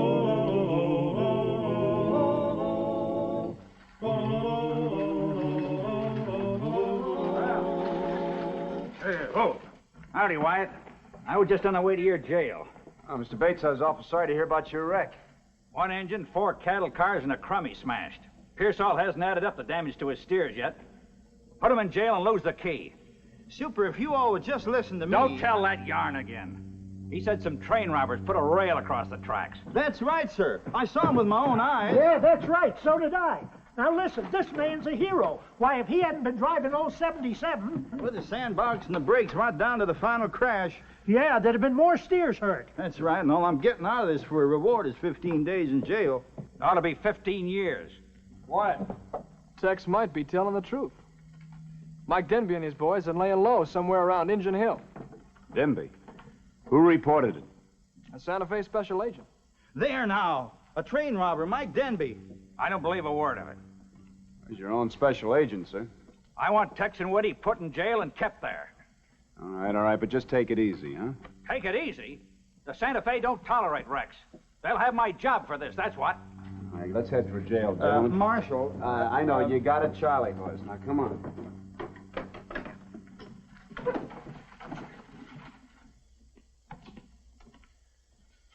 Because Tex yarns occasionally is no reason to decide he's a liar all the time. Look, why would Mr. Denby wreck a jump line cattle train? Well, sometimes they hide payrolls in the crummy. Eastbound to Dodge City? No, sir. Uh-oh. Here comes more trouble. Only Les Pearsall and his foreman. Yeah? Texas is about to declare war on us. You just watch. Now, Marshal Earp, how do you do, sir? I'm Les Pearsall. Happy to know you, sir. This is Mr. Masterson. I have the honor, sir. I'm sorry we have to meet under these circumstances, Mr. Earp. I guess you mean the train wreck, huh? No, sir. No, sir, I refer to a young citizen from my state, Tex McKay. The Santa Fe people are blaming him for this wreck. I understand that Bates fella talked you into throwing Mr. McKay into jail. Mr. McKay and his firemen are in jail because of a fight they started. It has nothing to do with the train wreck. Well, I'm glad to hear that, sir. Yes, sir, I'm glad to hear that because I happen to know the man who caused that wreck. An outlaw by the name of Mike Denby. Have you got any evidence? Certainly. My foreman here saw Denby and his gang riding fast toward Indian Hill not 10 minutes after the wreck. I sure did, Marshal. All right. That gives us call to pick up Denby, huh? Just don't go pick up Mr. Denby. You try to get a warrant for his arrest, and then you'll probably have a fight on your hands. I'll swear out formal charges, Mr. Earp. You'll need a federal warrant, sir. Within the hour, sir. Federal Judge Wilson is a guest of mine at the Dodge Hotel. Well, you get the warrant, and I'll have to serve it. But in my opinion, Mr. Denby didn't cause that train wreck. McKay was going too fast. Yes. Yes, you would blame a Texas boy. It doesn't matter to me where McKay is from, sir. Now, Marshal, Wyatt's fed up with fighting the Civil War all over again. Very well, I withdraw the remark. But you will serve the warrant. Yes, sir. Very good. I shall return within the hour. Good afternoon, gentlemen.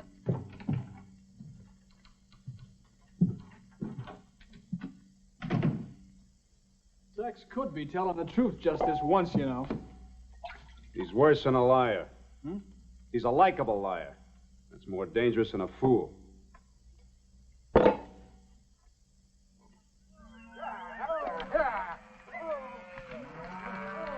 Did you run him into that pocket? All's we could. They should be in a corral. Well, we ain't got no corral. But they'll likely stay back there and eat some grass. You know, we should have shot that train crew. If there's anything I can't stand, it's someone being cruel to animals. I can still hear them poor steers a bawling. Yeah. Well, we did the best we could. Tell the boys to let them water and blow until they get over being scared. Then we'll turn them loose. Uh-oh.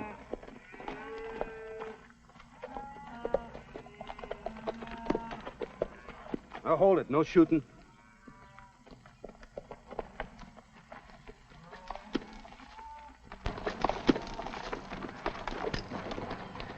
Mr. Denby? Aye? I'm Wyatt Earp. This is Mr. Bat Masterson. Well, I must be getting real famous. Mr. Denby, I have a federal warrant for your arrest. You're accused of wrecking a train. Oh, no. Now they're accusing us of wrecking that train, boys. Do you mean to tell me the Santa Fe really had the gall to put the blame on us? Yes, sir, it was Les Pearsall, the owner of the cattle. Well, this really takes the cake. That crazy engineer was highballing the jackline about 60 miles an hour. We saw the whole thing, didn't we, boys? We did, yeah. He hit that curve at Indian Hill and went off the track. They ought to hang him.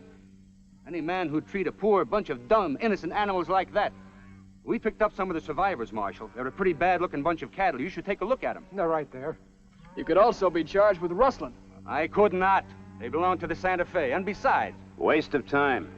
I believe you. You believe me? I'm sure you didn't wreck that train, Mr. Denby. And a rustling charge wouldn't hold in this case. Well, I'll be.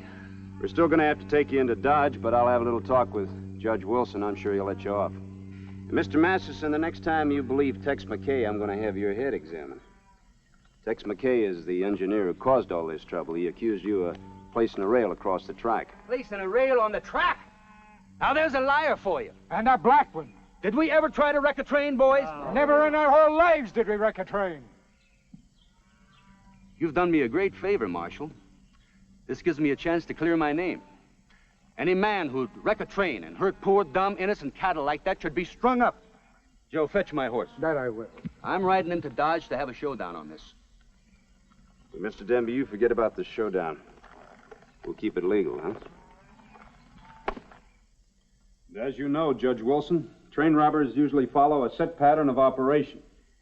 But they don't rob freight trains unless they have definite knowledge that there is money on board. Now, Mr. Denby has been accused of several robberies. He served time for one, but he's never wrecked a train. That's right, Judge. Tex McKay did it. There you go, picking on McKay, just because he's a Texas boy. Now, Les. Gentlemen, order, please. Mr. Earp, I'm inclined to agree that I acted hastily in issuing against this man, but I'd like to hear what the engineer has to say. Bring in Tex McKay. I don't know that I like this, Judge. I posted bond for McKay's release. Why should an honest Texas boy have his word questioned? Or be accused by a notorious criminal like Denby? I've done time, but I'm no liar, and I don't wreck trains. Order! Sit down, both of you. Well, federal judge and Mr. Pearsall and the super. This is Mike Denby. You saw him near the train wreck? Oh, yes, sir, I sure did. And I saw you, McKay, pushing that old engine 60 miles an hour. Order! How fast were you going? 30 miles an hour. My throttle bar was dogged at that top speed. Oh, you can ask the super. We did have a welded stopper on the throttle. McKay could have chiseled it off. Boy, doggone you! Just take it easy. Quiet! This is one man's word against another's. Judge! A Texan against a train robber? I'm sorry, Les. Mr. Earp, is Mr. Denby wanted for any state or federal crime? No, sir, not at the moment. Mr. Denby, you may go. Thank you, Judge. This clears me of hurting them poor dumb animals. Yes, it does. Marshal, you and the judge have been mighty decent about this. I won't be forgetting it. All right, but I advise you to get out of Dodge City real quick. I'm on my way. I thought you were my personal friend. Now, Les, wait. I'll get him cooled off.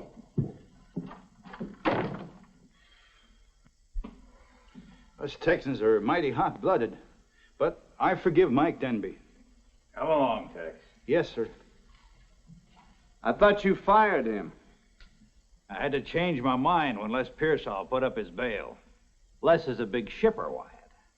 I reckon you still don't believe my story, Mr. Earp. No, I don't. Neither do I. Wyatt had you pegged right from the first. Doggone it. Just seems like a poor Texas boy can't get any justice up north here. But I can't hold any hard feelings. No, sir. Anytime you or Marshal Earp need any help, why, you just feel free to call on me. And as for you, Super, I'm going to buy you the best doggone drink in Dodge City. Say, Super, did I ever tell you about the time we were highballing at San Antone? You reckon Denby will lay for him? No, that doesn't happen to characters like Tex McKay. I just hope he doesn't talk Mr. Bates into letting him have a passenger engine on the main line. Liars always get their comeuppance, Wyatt. Yeah, let's hope so.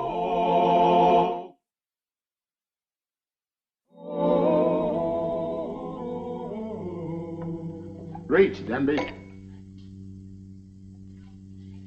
Come with us. Come on.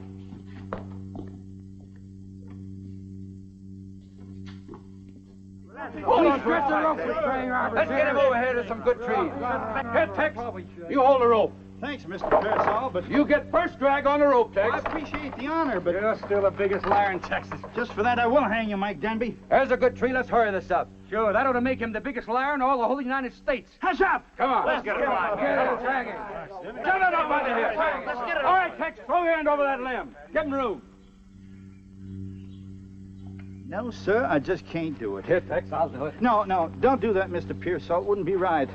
He's innocent. What? Innocent? What do you mean he's innocent? Yeah, I told a big lie.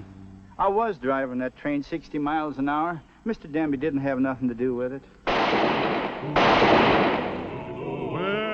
now I've told you the story of brave Tex McKay, the drivin'est hogger on the old Santa Fe.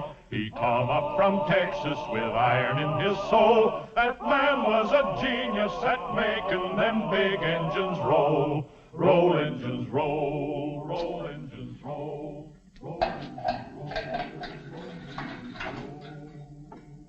Now, Mr. McKay, Mr. Masterson tells me that you want to make a complete confession. Yes, sir, I want to make a confession. I'll be plumb ruined, Mr. Earp, but I just can't live with lying on my conscience any longer. Well? Well, I ain't really a Texan. I was born in Topeka, Kansas. Well, that's awful. But I'm going to forget you told me that. And you keep it quiet, too, and someday they might sing a song about Tex McKay and the wreck of old 77. Oh, thank you, Marshal. If there's ever anything I can do for you... That's quite all right, Mr. McKay. You just sit down. Take it easy. Oh, thank you, Marshal.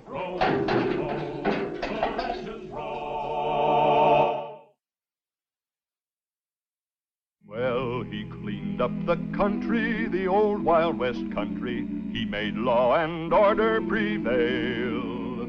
And none can deny it, the legend of Wyatt forever will live on the trail. Oh, Wyatt Earp, brave, courageous, and bold. Long live his fame, and long live his glory, and long may his story be told.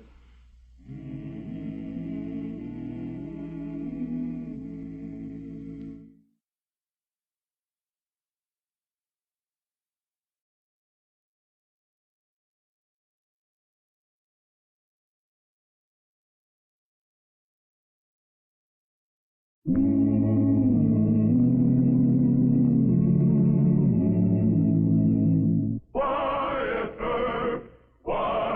Earp, brave, courageous, and bold. Long live his fame, and long live his glory, and long may his story be told.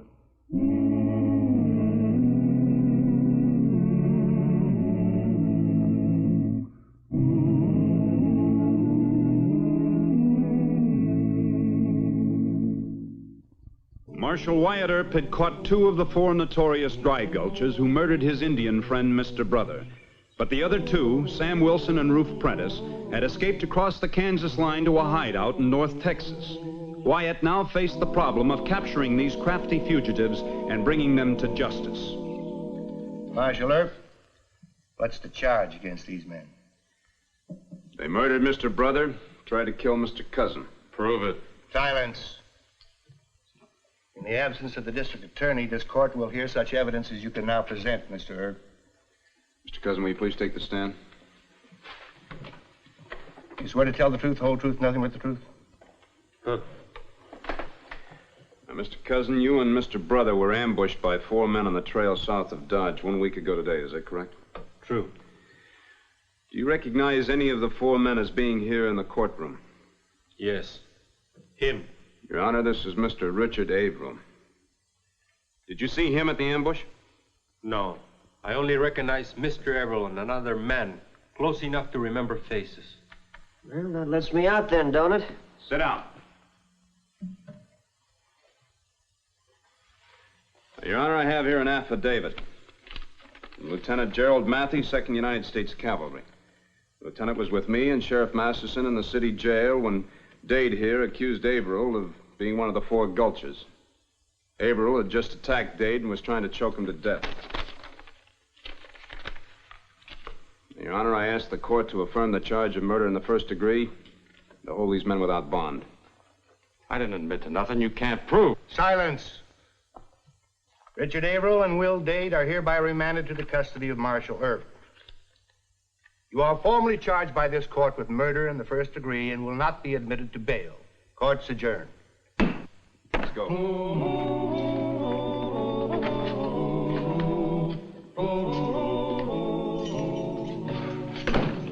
Why all the fooling around? I favor trying Dade and Averill and hanging them. I will send for young Wolf to watch them die. No. We haven't caught Wilson and Prentice yet. 4, Mr. Cousin, 4. It might take a long time to catch the others. It could take years. Texas is a big state. Well, Lieutenant Matthew gave us a good tip.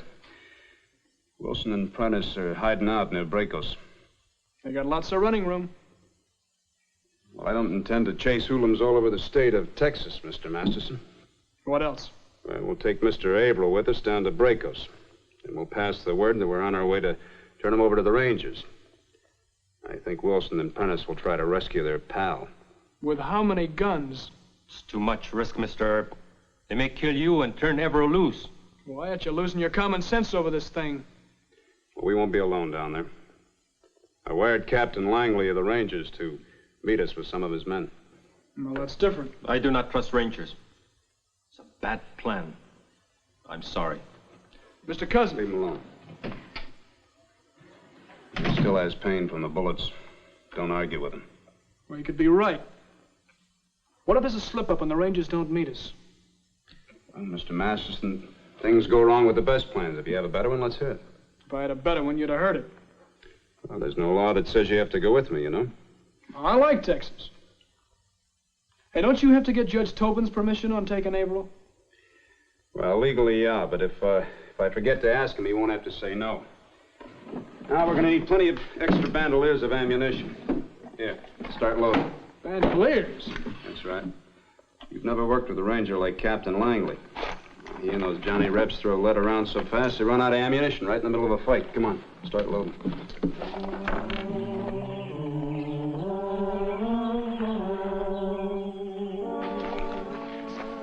You got no right exposing me to get shot. Oh, we wouldn't do that. No, we're going to keep you alive for a public hanging. Hold it. Here you are.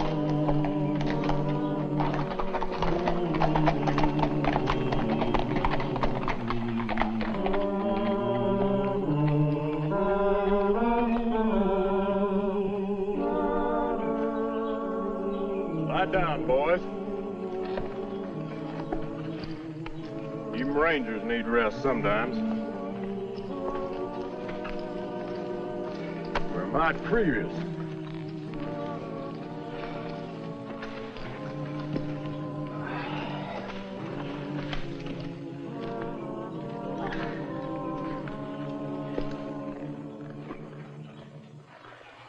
You reckon that Earp will show and break us, Captain? Earp says he'll be someplace. He'll be there. It don't seem right exactly, Captain. Us working with a Kansas Yankee. Nope, it don't. Matter of fact, my first impulse was to tell Earp to go chase his own criminals. Why didn't you, Captain? Well, Earp shared his ammunition with me and Sergeant Rive in that fight on the Bracos Creek. And coming from a Yankee, that's a mighty rare favor. But the main reason is the state of Texas wants that Gulcher outfit almost as bad as Earp. Colonel Fitzhugh Ashenden sent me a letter from the governor about it. Never did read that letter. Finally lost it somewhere. But the colonel gave me the gist of the governor's thoughts. What we got against the Gulchers? They stole some Texas mail off on a wagon train. Texas mail?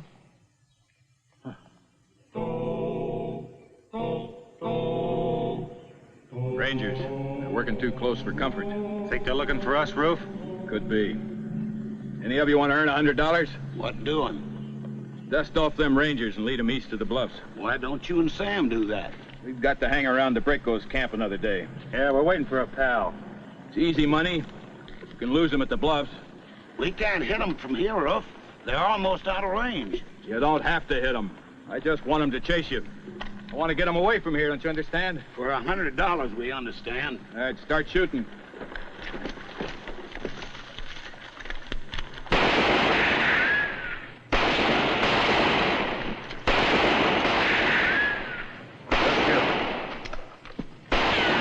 Come.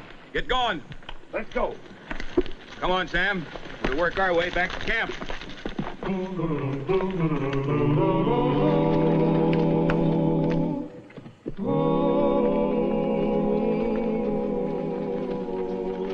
Some men were here.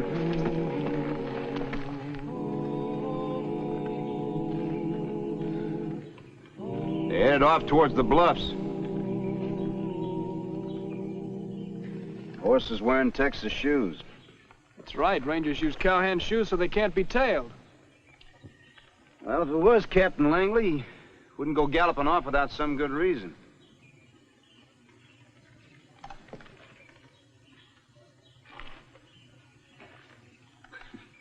It was the captain, all right. The only man I know that smokes a mixture of Granger twist and chewing tobacco. Maybe he jumped the gulches. You know, you should be working for the Pinkertons. Well, no sense in going into Bracos until we meet up with Langley. Headed for the bluffs. It can't be too far away. You got no right landing me in the middle of a gunfight. Shut up. Come on.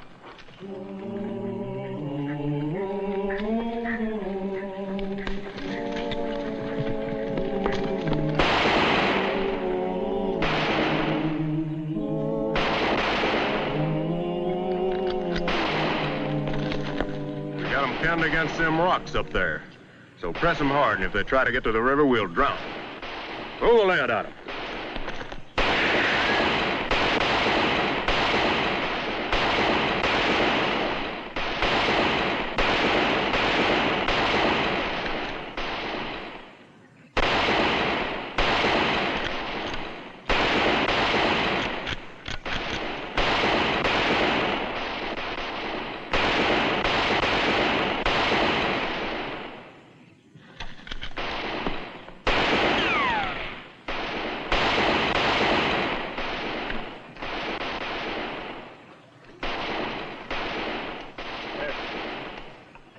Stay here and watch him.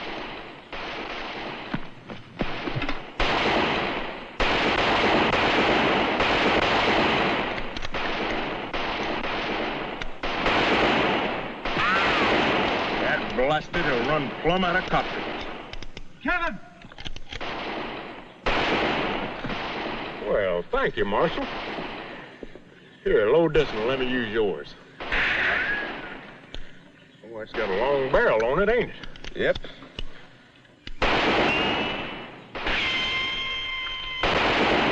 Who's up there? Gulches? Don't know. How'd it start? Well, there's 5 of them. They shot at us and then run for them bluffs up there. Captain, Wilson and Prentice are too smart to do that. I'll attend to them later. You don't allow shooting at Texas Rangers.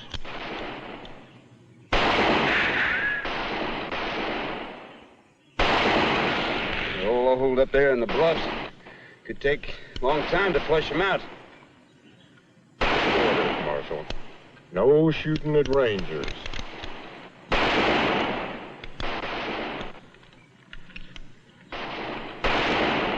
You going along in to break us. We'll be in before sundown. All right. I think you scared the Gulchers into running. You come on in as soon as you can, here? We'll have them all killed inside of an hour. Right. You just go bait the trap.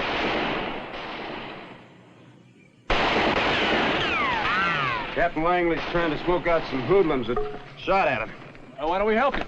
Oh, gotta get into Bracos. Those Gulchers might run on us.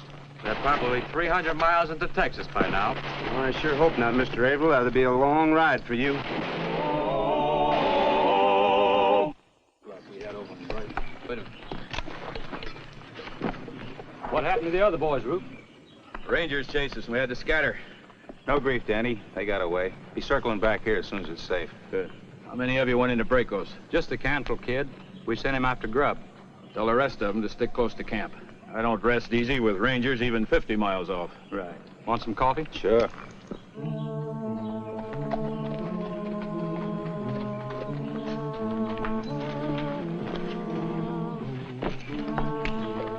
Give me a rest from these, will you? My hands are numb just for a minute.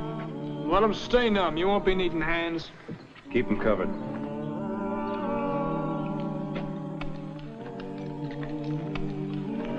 Thanks.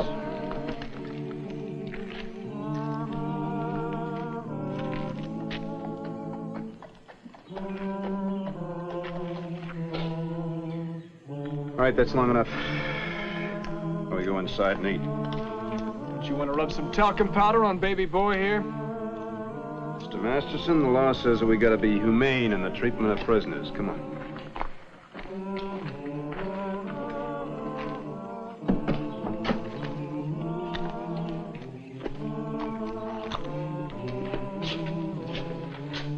Sit down. Can we get some food? Oh, sure. These walls are pretty thin. Yeah. What's it going to be, gents? Steak and eggs or ham and eggs? Steak. Ham for me. Sam.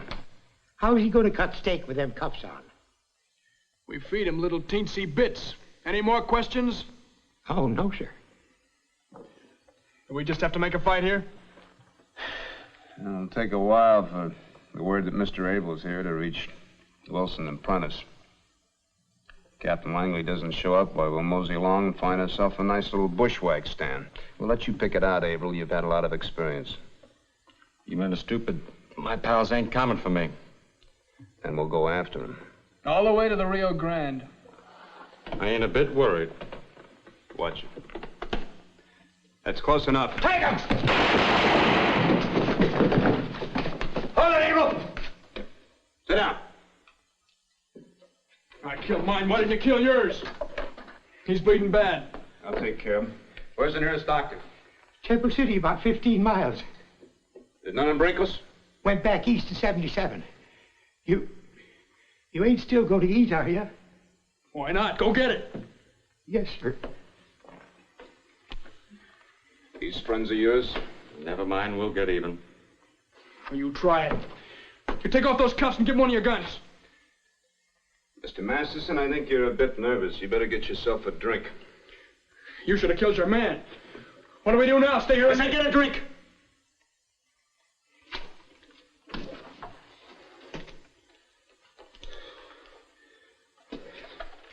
Let him bleed to death. Saving him won't get you off. Mr. Averill, I'm a bit nervous, too. One more remark out of you and you're going to lose some teeth. You got a couch here? Yes, sir. There's one in the back room. Give me a hand. Yes, sir.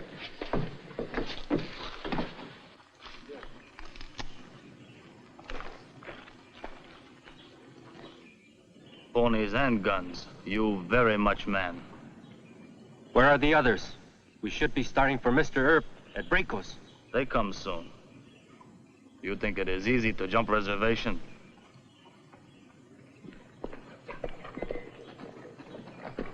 Hi, Cantrell. Hi, boss. Get the grub? I just saw two Johnny Laws in town. They're holding Dick Averill at the tavern. There are only two of them? Yeah, I think they're aiming to turn him over to the Rangers. It'll soon be getting dark. Why wait till dark? Was one of those Johnny Laws wearing a long-barreled Colt on his right leg? Yeah, hung halfway to the ground. Wyatt Earp. The other one is probably Bat Masterson. But there's more of us, Roof. Now, we'll play it smart. Guys. Yeah, Roof. Tell Griscom to get the horses saddled.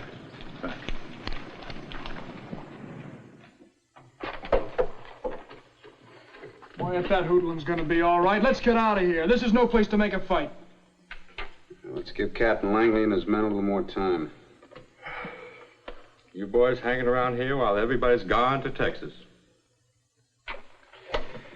Well, I kind of doubt that, Mr. Averill. If you thought your pals had left you, you wouldn't be taking things so easy. Why do we stop? Pony's tired. My brave's tired. My friend may be in trouble. We need rest. What good we be to Mr. Earp, so tired we cannot shoot straight? Mololo.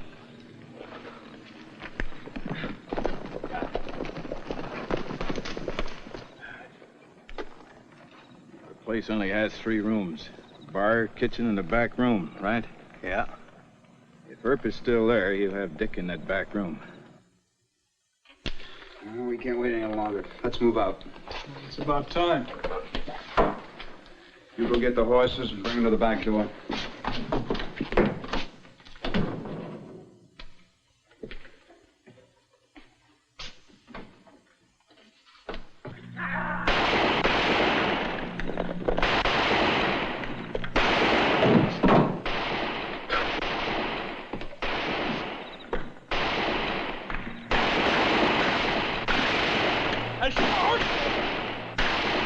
Get back inside, it's a trick. They busted in here while the shooting was going on back and took your man. They said anybody come out the front or the back in the next 10 minutes, get their head blowed off. Well, Mr. Masterson, I should be real proud of myself. I let them break in here and steal my prisoner right out from underneath my nose. We'll be lucky to find our horses. It's too bad they didn't take him with them. Better get those cuffs off. Come on, that can wait till later. They're my wrist and they're numb. Anybody get Earp or his pal? Nah, it's too bad we couldn't have taken the time. We're not out of the woods yet. Somebody better give me a gun. Yeah, here. Come on, we're riding south.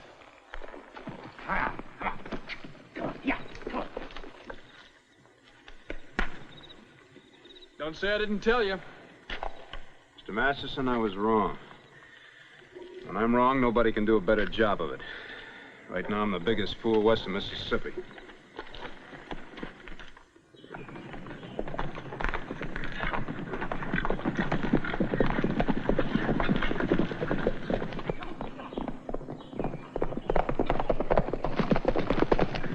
I see 3 men. Might be gulchers. Yes, we spread out. Ochikawa, Sponsor, Sponsor.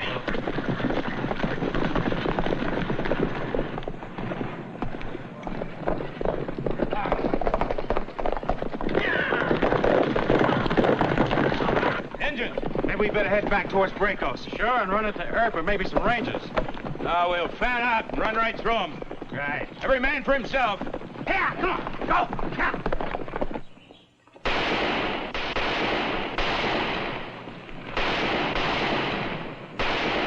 Up on those rocks.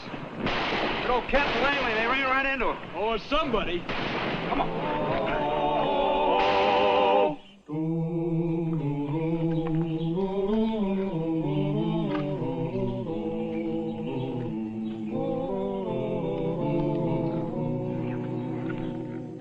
We caught these 2. One of them got away. My brave's trailing him. Good. It's Averill. Who's this one? Must be Sam Wilson. Prentice is older. We hang them. Now. I'm sorry, young wolf. Mr. Cousin, will you please explain again to young wolf that he cannot hang anyone? The men must be tried in court. You say that before, Marshal. This is second time young wolf have chance at Gulchers. Wyatt, the Indians caught him. I'm not thinking of the Gulchers. Captain Langley of the Texas Rangers and 3 of his men are around here somewhere. They'll arrest you for jumping the reservation, young wolf. What can they do but put my friends back on reservation? If you hang those men, the law will hang you. Look, I'm grateful. You saved me from losing prisoners and making a fool of myself. Marshal Earp is no fool. I'll be worse than a fool if you hang my prisoners and get charged with murder. Wyatt Earp, ate te bialto, pakahayitso nagalim. Masterson, Wyatt, Bacaldo, ate te... Young wolf, can I use your long sight machine?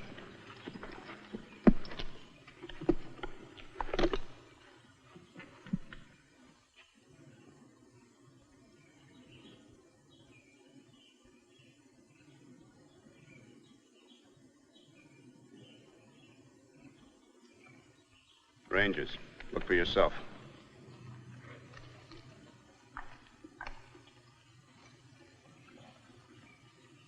We could kill Rangers, but white men would not like that. No kill, no hang. Our friend is right. We go back to reservation. You have 3 Gulchers now. They will hang? 4 will hang, Mr. Cousin. I gave him my word. It still goes. Your word is good.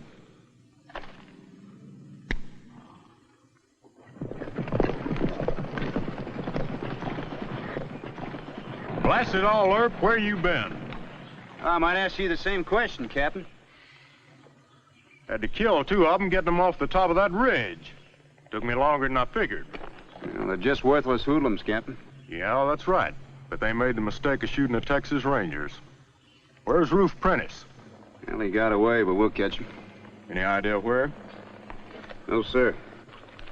Tell you what, son. Roof Prentice is sweet on old man Elliott's daughter. Runs a cattle rustling spread called the Bar 60. You follow the old Ramsey Trail about 30 miles south.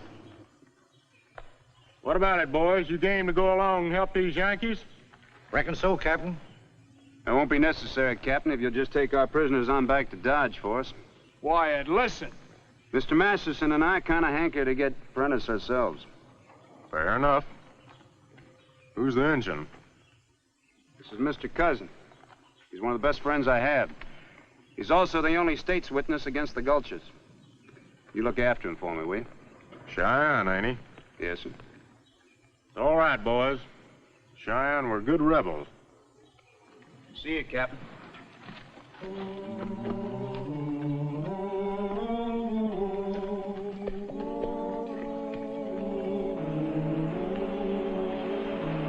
Wyatt?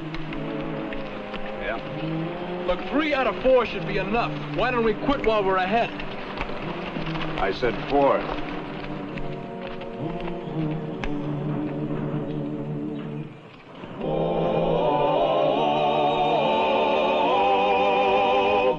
Well, he cleaned up the country, the old Wild West country. He made law and order prevail. And none can deny it, the legend of Wyatt forever will live on the trail. Oh, Wyatt Earp, Wyatt Earp, brave, courageous, and bold. Long live his fame, and long live his glory, and long may his story be told. Long may his story be told.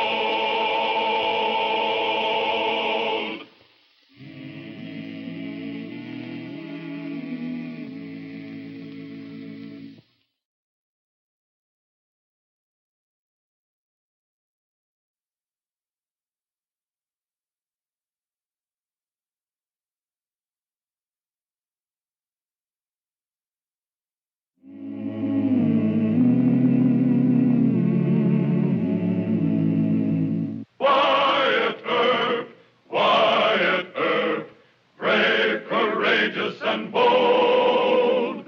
Long live his fame, and long live his glory, and long may his story be told.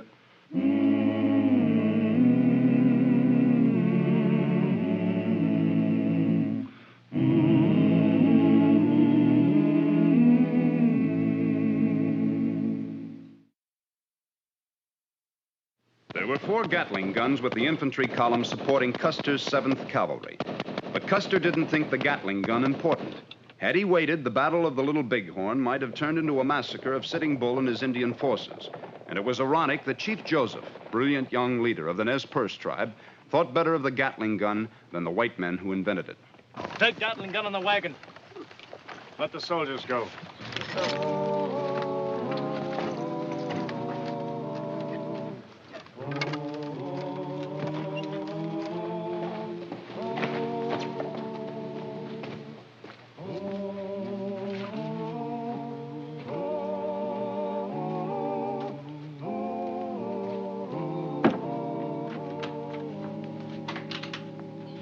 Marshal Earp?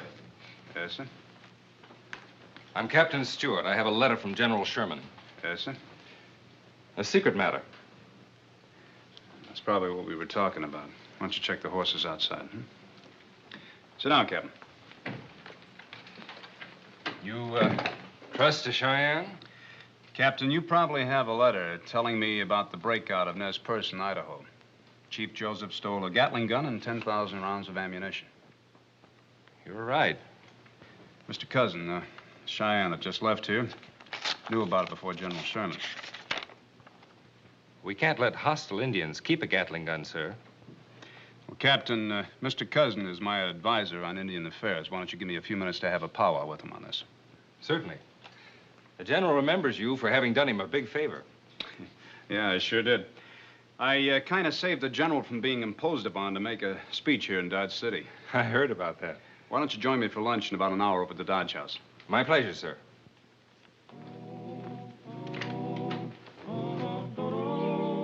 And bad white men with some Indians steal Nez Perce land in Idaho. Chief Joseph is a smart young man. He no go on warpath. He just make threat to get land back. That won't work. You ever hear of Indians getting their land back? Then Chief Joseph fight. You think he'd take 100 ponies for that Gatling? No, not 1,000. I guess I'm cornered. You must talk to Joseph. Did you ever hear of General Sherman when he loses his temper? Bad medicine. Well, maybe if I make my conditions tough enough for General Sherman, he'll send somebody else.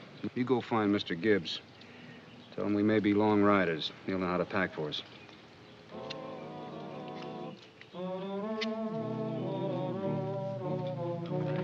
I want Army Scout credentials for Mr. Cousin. $10 a day for each of us. Subsistence. I must have complete freedom from interference from the Army until I can report to General Sherman. Granted. What? General Sherman likes you very much. He never forgets a man he likes.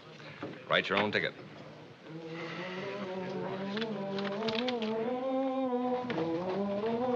Good luck, Marshal. Thanks, we'll need it.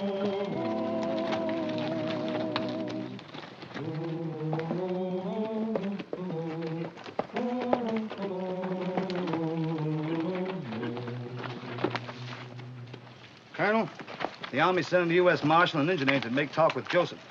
They're probably at the fort by now. Corporal, didn't you forget something? Oh, that's right. Excuse me, sir. Well, I'll let it go this time. I want you men to remember, we're territorial militia. You'll salute your officers and observe the customs of the service. Yes, sir. Now go find Major Hanley for me. Tell him to report to me at once. Major? Major Hanley, the colonel wants to talk to you. Yeah, just a second. Right now!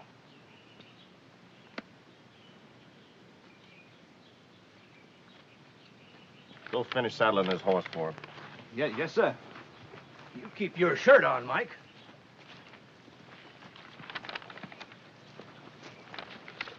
You know, you've been overdoing this colonel stuff.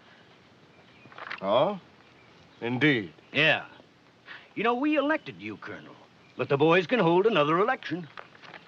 Now, what's in your mind? The regulars are sending a U.S. Marshal to powwow with the Indians. Get a detachment and go arrest him. Oh, just like that. And where are we supposed to find this marshal? Well, he and the scout just left the fort, according to Sloppy. I mean, Corporal... Masrick. Yeah. Well, they're probably headed for the Badlands. But if they were sent by the regulars, you sure we got authority? I'll take care of that, Joe. You just go get them. I guess it ain't such a crazy notion at that. We don't want no peacemaking with Joseph. All right, Mike. I and the boys will bring him in. Well, now that's real kind of you, Major. Major? We're a bunch of land grabbers, the whole kit and caboodle of us, and you grabbed the most, as usual. Major. Militia. Colonel. Ha! What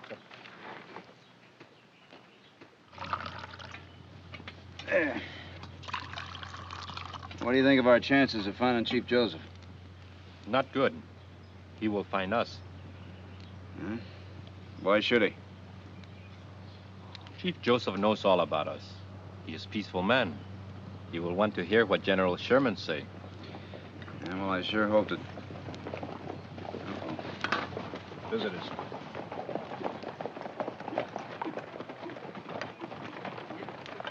Pony soldier. Well, if they are, it's the crummiest looking outfit of cavalry I've ever seen. Maybe we better run, eh? No. Looks like they might be those land grabbers Colonel Grimes warned me about.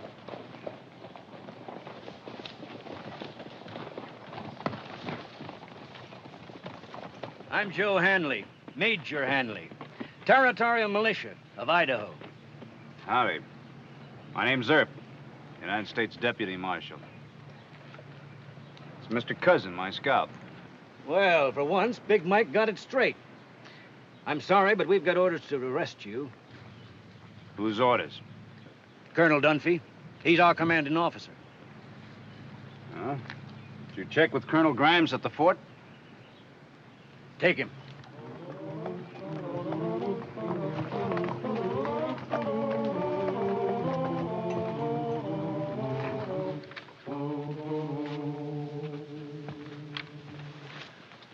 His name's Earp. He says the regulars ain't gonna like this, Mike. It's Colonel Dunphy. Oh, you and your men will excuse us, Major? All right, but you better be sure what you're doing. Come on.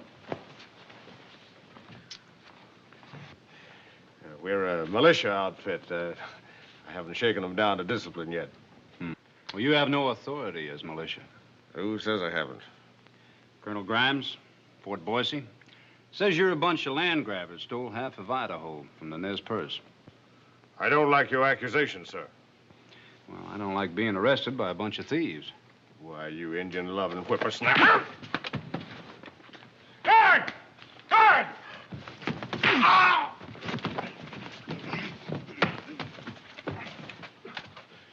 Well, shoot him! Shoot him! Now, you fat fool. He's a prisoner till the boys can vote on this deal. Now, you've all heard what Joe Hanley had to say.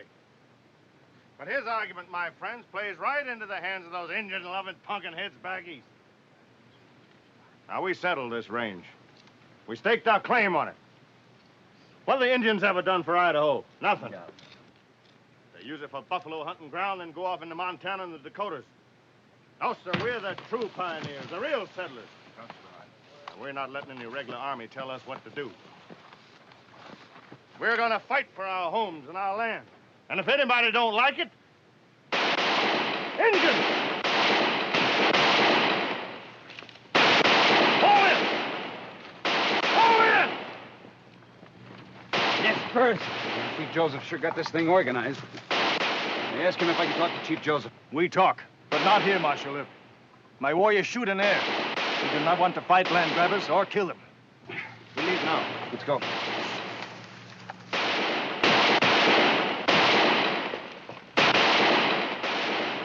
Where are they? Where are they? I don't know. Why don't you go find them?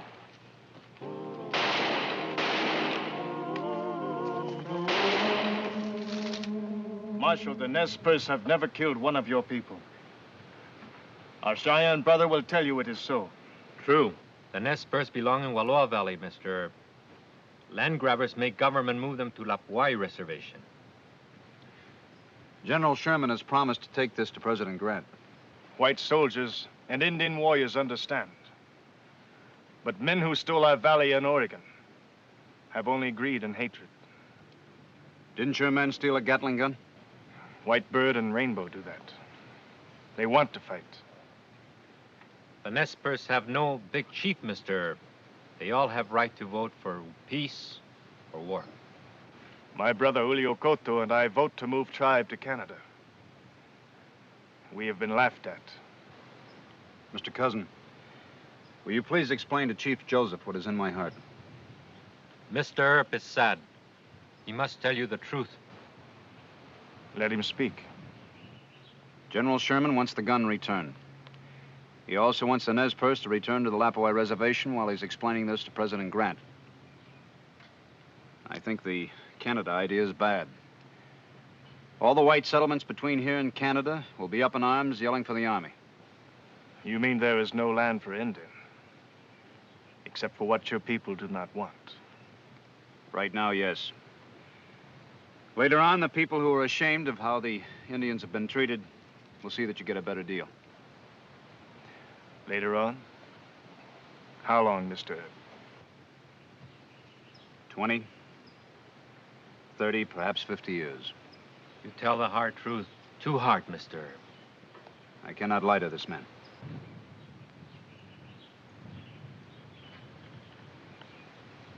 We will give Gun back. We will take Gun to Fort Boise. Yatta, hey!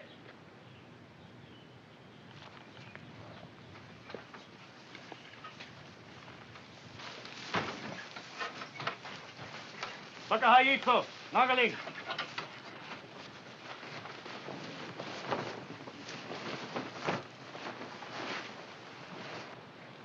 It's a long way to the fort. Those land grabbers that call themselves militia have to be dealt with. But how? Can your men operate that gun? Not well, no. That's why warrior chiefs give me Gun. When something requires thought, I am appointed big chief. But I am never big chief for long. What is thought compared to Winchesters and fast ponies and the coup stick?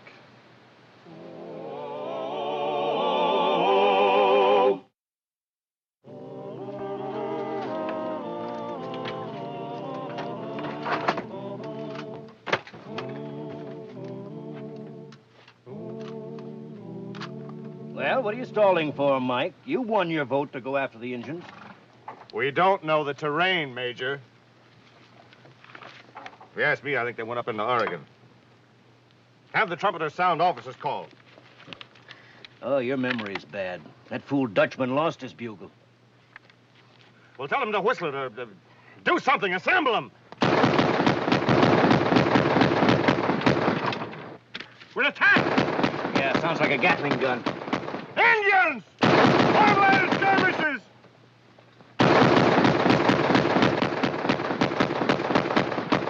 It is a Gatling gun!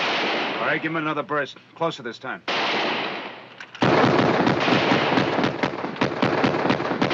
want to be killed? Oh, no, we won't. Hold your fire! Hold it!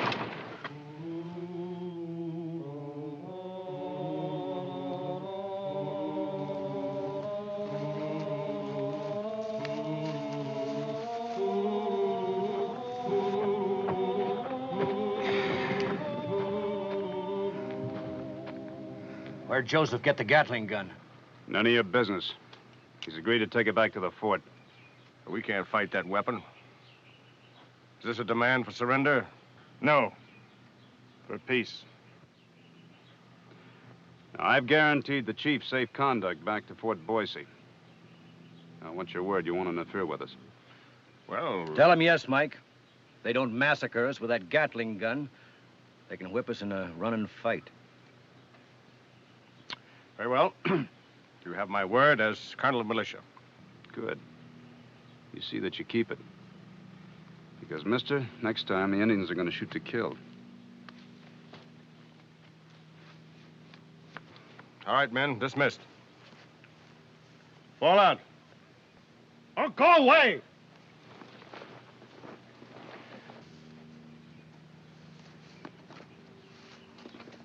They'll have to use the good trail for that gun. We'll cut across and bushwhack them in Paiute Canyon. I gave them my word as an officer and a gentleman. You ain't neither one. That Injun lover will report on us to the regulars. And if Joseph really does break loose, old Sherman won't help us any. You got thousands of acres of good grazing land in Idaho. Want to give it back to the Indians? What? No, of course you don't.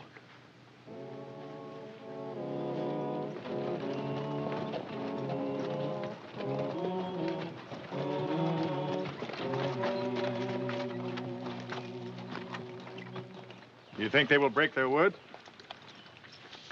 Well, if they do, they'll have a line across that canyon. Then we ride into ambush. You sound like you don't much care. Ambush? Reservation where we starve, prison stockade where we die of sickness. Perhaps ambush is a gift from the Great Spirit. Well, I don't like people to break their word to me, and I don't aim to die quickly, Chief. Perhaps you and Cheyenne should go on alone. Chief Joseph, you're going to have to surrender in the end. You know that, and I know that. But surrender to the U.S. Army, not a bunch of land-grabbing renegades who stole your valley. If it must be. Your heart is good, and you have hope. Tell me what to do. Well, sir, if I was the chief of the Nez Perce, I'd never send my men into the flat of a canyon. I'd divide my warriors and send them along both sides of those ridges. And the Gatling? I'm going to take that to higher ground, too. And use it to kill, Marshal? You have a right to defend your lives when you're obeying the law. Now, Mr. Cousin and I have Army orders to return the Gatling gun. We're moving to higher ground, Mr. Cousin. You and I will be in charge of the Gatling gun. Ambush? Maybe. But this time, if they jump us, we'll shoot to kill. I hope they do not jump us. Yeah, me too. Now, this is my decision, Chief. If we do run into trouble, I'll take the responsibility. Don't you join the fight until I yell for you. We will come fast. Ate pialto.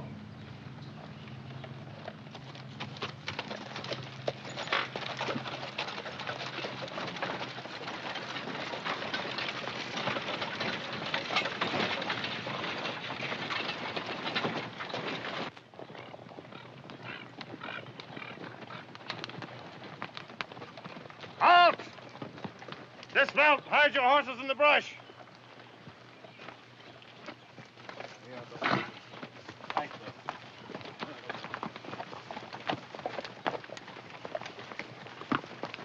Hurry it, men.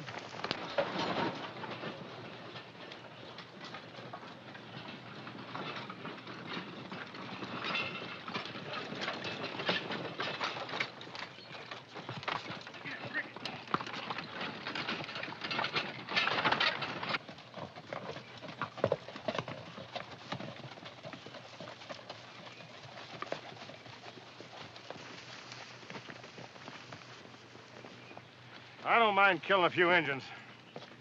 But I don't know about a U.S. Marshal. They won't even find his grave.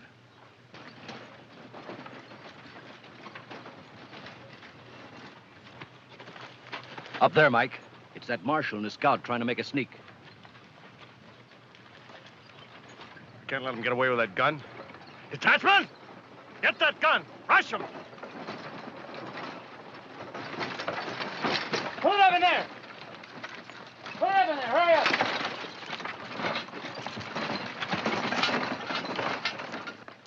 Here. Unharness the horses. I have fight. Put them over there. Take care of the horses. What's the matter, you men? I told you to charge. Get that gun! Come on, men, get in there. Rush him! Come on, you soldiers, get in there.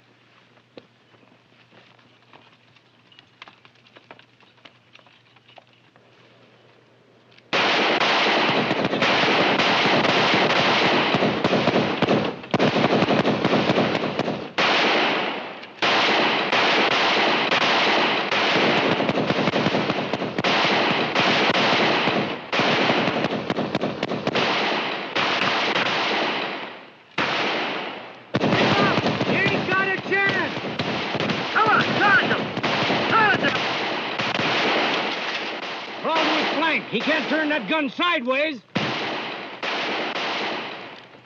Come on. Bring it up, men. Too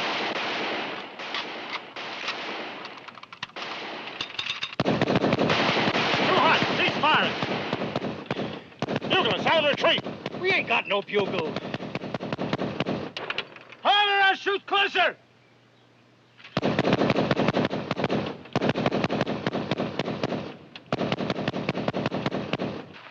Everybody out of here! Yeah, head for your horses. Joseph! Joseph!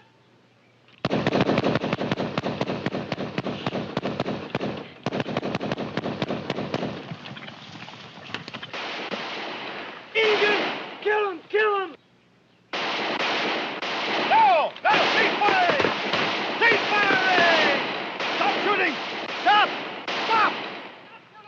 we surrender!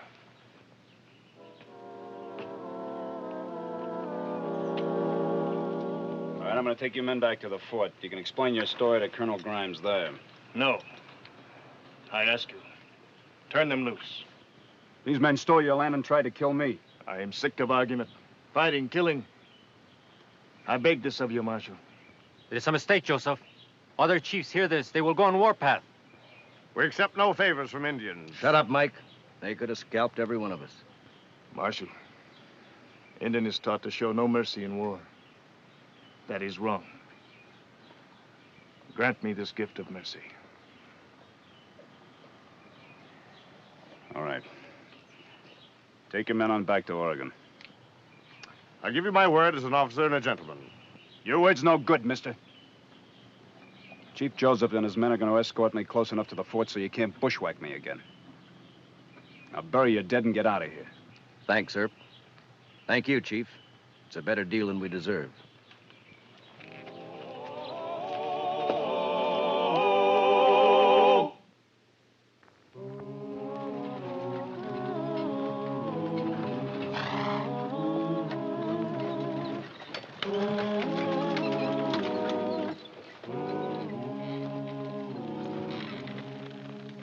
I wish I could promise you justice, but you won't get that.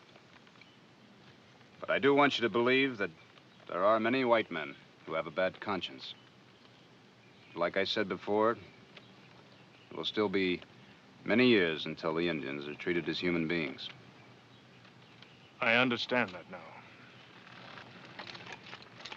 Well, Chief, we're close enough to the fort now. All right, my friend. If you hear that the Nez Perce try to escape to Canada, think kindly of us. We have no place to go. I'll make a full report to General Sherman. Chief, the world is often a place of cruelty and injustice to men of all colors. But us Christians believe that all will be treated fairly in the paradise of God. What you say is true. I will think of it many times. Ihiahe.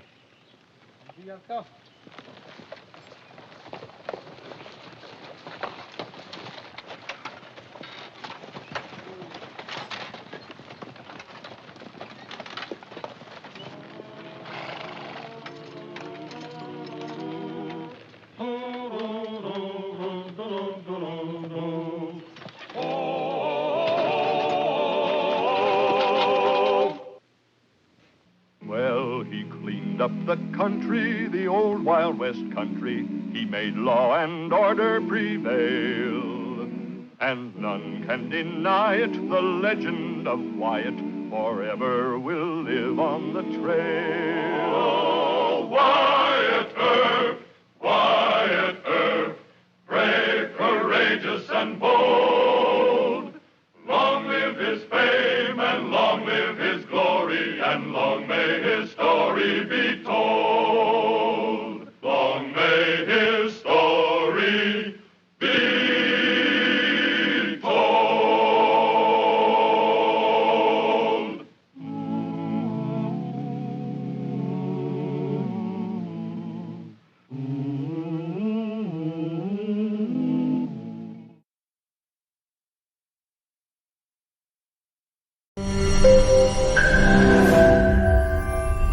তোমাকে 15 লাখ টাকাই দিতে হবে। তুমি যদি দিতে না পারো তোমার বাবাকে কল দাও। তোমার যত জমি জিরাত বাড়িতে যা যা আছে এগুলো বেচা হইলেও তোমরা আমাদের টাকা পাই পাই করে শোধ করবা।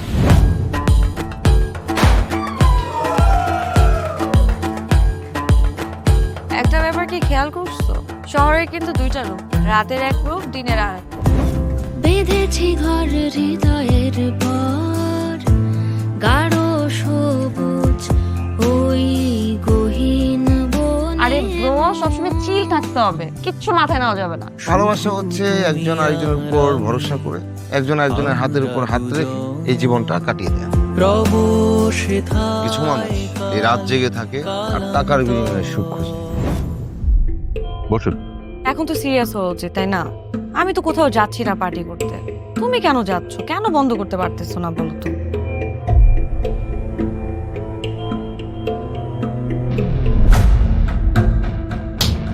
কার যে কোথায় সুখ সেটা তার প্রিয় মানুষটাও কখনো জানতে পারে না।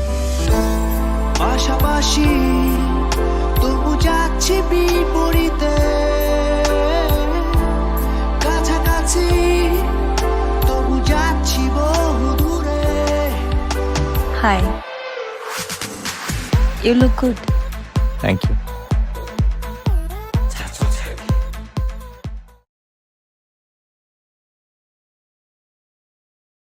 Và VS biết New York.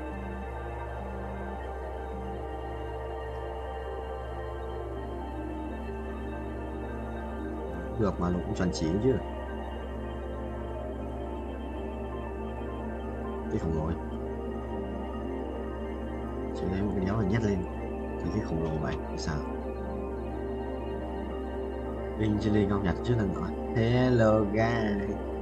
Tao nhìn chắc sẽ chinh choang kìa. Mấy thằng Trung Quốc ra này. Mày có thằng điên xin ở Pripyat. Mày có thích Pripyat không? Có thằng con lợn này 34 tỷ nha. Bay đến 80 triệu. Mời đồng yes bay.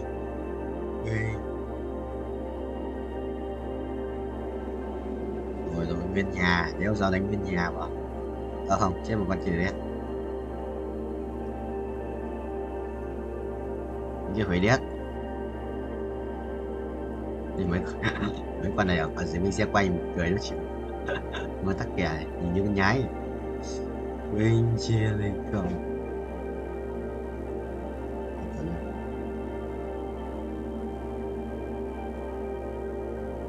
nó vậy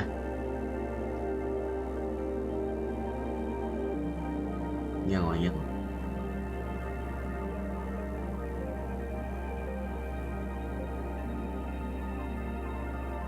ai đánh bộ ở đâu đúng không vậy?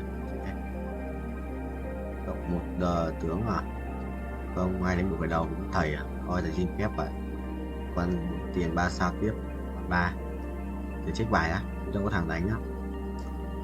Này có oan thì sao? Không phải. Đánh thần rừng à? À đâu? Hiệu này mà đánh suốt cho.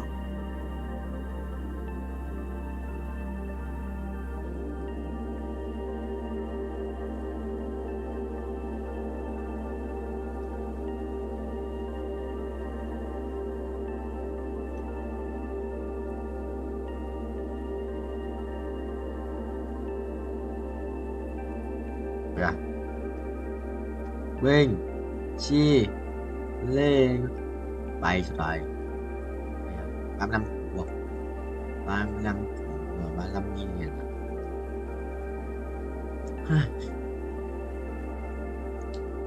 hai lap này kia chắc bay như ác quỷ 800 năm rồi vì bớt 16 mà triệu quay kia qua này.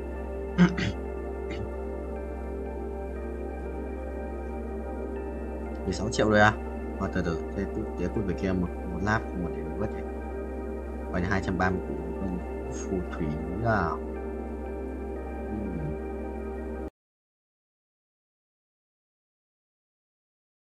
ভালোবাসা সুন্দর, ভালোবাসাও সুন্দর।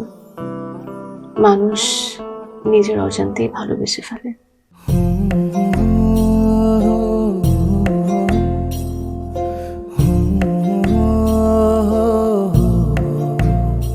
আমার মনে হয় কি জানেন, আপনার মতো জানাশোনা কাউকে না আমার বিয়ে করা উচিত। এটা কি উপলক্ষে? ম্যাডাম ফুলটা গ্রহণ করুন, তারপরে বলতেছি। ভোটার আইডি কার্ডে যার স্বাক্ষরের জায়গায় টিপসই দেয় এখানে কেউ ডাক্তার। এই দুইজনের মধ্যে যে আগে ম্যাডামের মন জয় করতে পারবে ম্যাডাম তার। একদিন না দেখলে তোমায় বন্ধু আন্ধার লাগে সব, তোমার এই প্রেমে এমনই টান। রোগীদের তো ডক্টরের কাছে আসলে ব্যথা কমে যায়, আপনি তো উল্টো বলবেন। আপনি কি উল্টা? তোমায় ছাড়িয়া যাব মরিয়া, তোমায় ছাড়িয়া যাব মরিয়া, যেও না যেও না বন্ধু আমার ভুলিয়া ভুলিয়া। আমার মনে হয় আমার সমস্যা কপালে। ম্যাডাম আমার কপালে নেই, আমার কপালে আছে দাগ।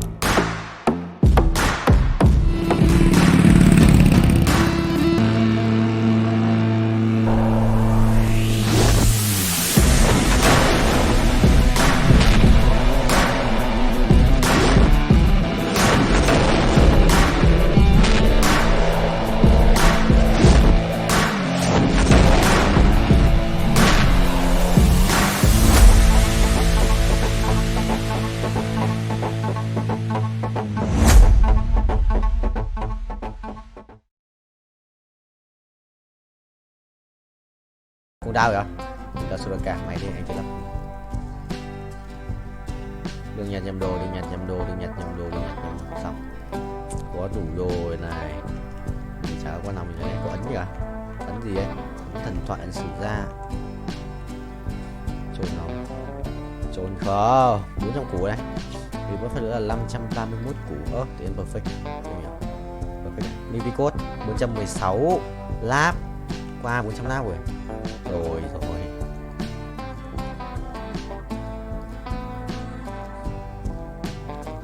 Pháp mà.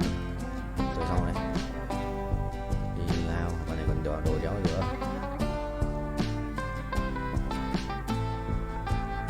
Còn áo đạp phép không? Sắt thương phép này. Sắt 45 sát thương phép này. Con này full sát thương phép này. Ok. Làm đéo còn gì. Còn một cái kìm có đồ mà đéo. Ok, xong. Với ai đây? Ba cái thằng kia. Bạn kia có lắc thì sự láo đấy.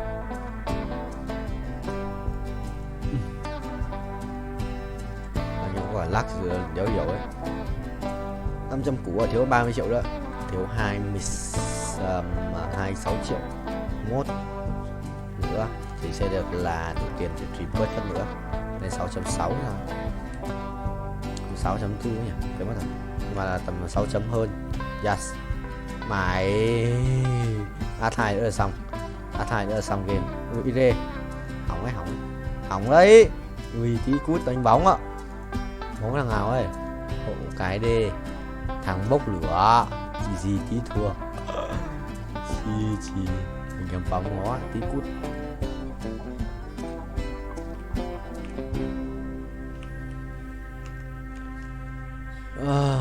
Cho thêm máu à 19 thì làm chi là mình phải thắng không mình cút mà cho hai thằng này.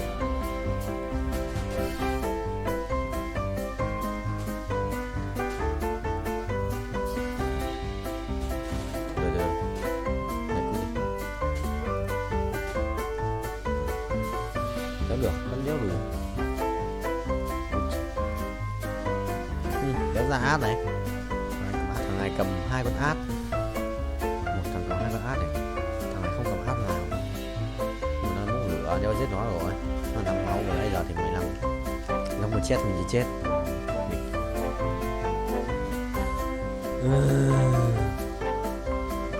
Cái thằng ngoài con lắc 3 bắn phát cho gần con át một chắc cút. Nó cầm át rồi nhưng mà đéo ra át nhở. Cũng mất 4 con mà. Không tao. Một bắn lỏ lắm. Bảo mà mình vẫn lỏ nét còn CC thì hết cùng nữa trốn.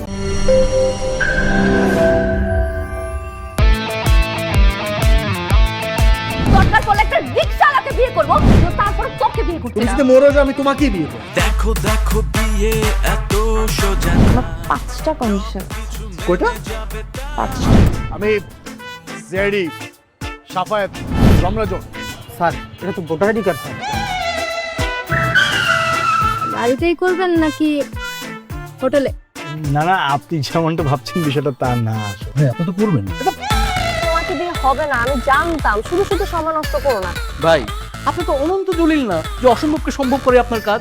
Jimmy কি হচ্ছে? আচ্ছা আঙ্গের পো একদম ভইরা দিমু যাচ্ছে সব bike কর। শর্ত দিয়ে বিয়ে শর্ত দিয়ে বিয়ে। ভাই যে বয়সে মানুষ গার্লফ্রেন্ডের কামড় খায় সে বয়সে আপনি কুত্তার কামড় খেয়ে হাসপাতালে ভর্তি হয়েছেন।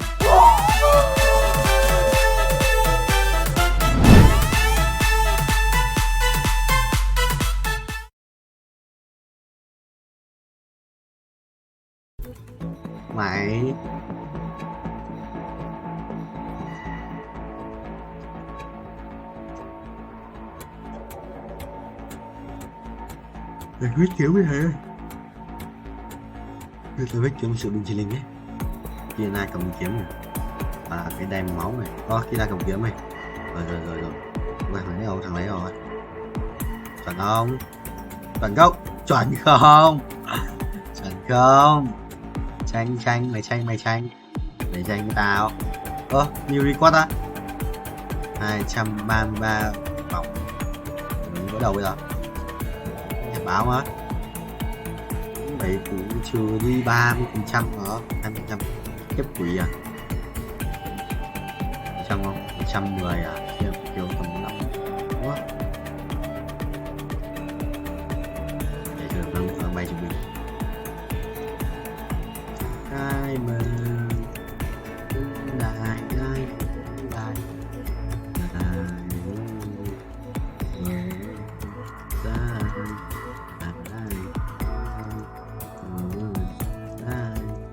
ai mày người wow nè rồi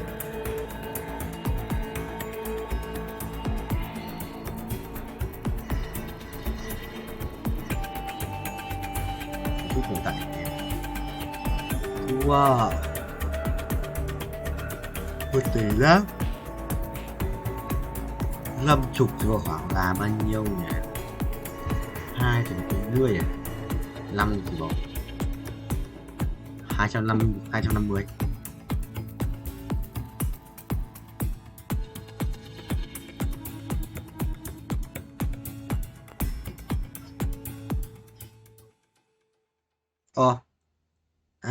Đủ.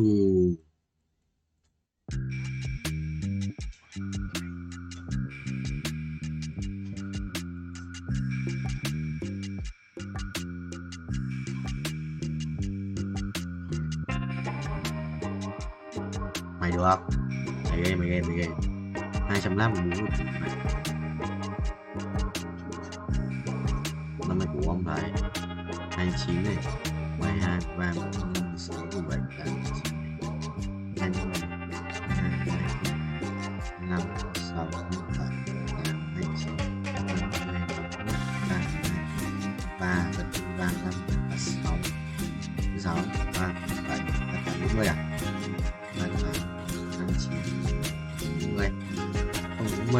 98 à? 98 ai? Phải bay một cục thăng rồi.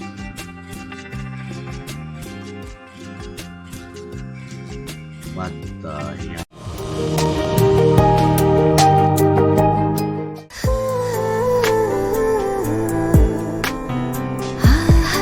আপনি কিন্তু দেখতে যথেষ্ট সুন্দরী একজন মানুষ, দেখতে বেশ রোমান্টিক, যেন শেক্সপিয়ারের নাটকের কোনো নায়িকার মতো। ভেবেছিলাম, কিন্তু আপনি তো পুরোটাই মর্মান্তিক। যে কোনো মানুষ আপনাকে দেখে মর্মাহত হতে পারে।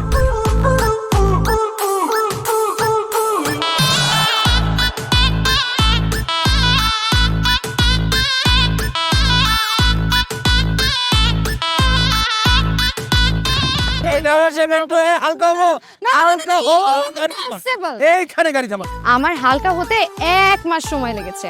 আপনার 1 মাস সময় লাগে? আমার হালকা হতে তো 1 মিনিট লাগে।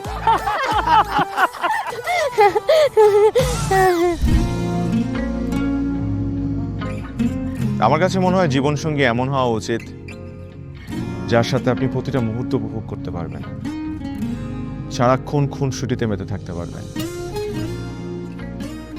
এবং তার মনে এমনভাবে বসবাস করবেন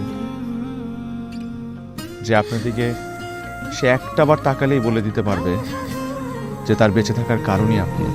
পথে চলতে চলতে, কথা বলতে বলতে, কখন যেন হলে আমার, জানি গল্পে গল্পে মিশে অল্পে অল্পে আমিও হয়ে গেছি তোমার।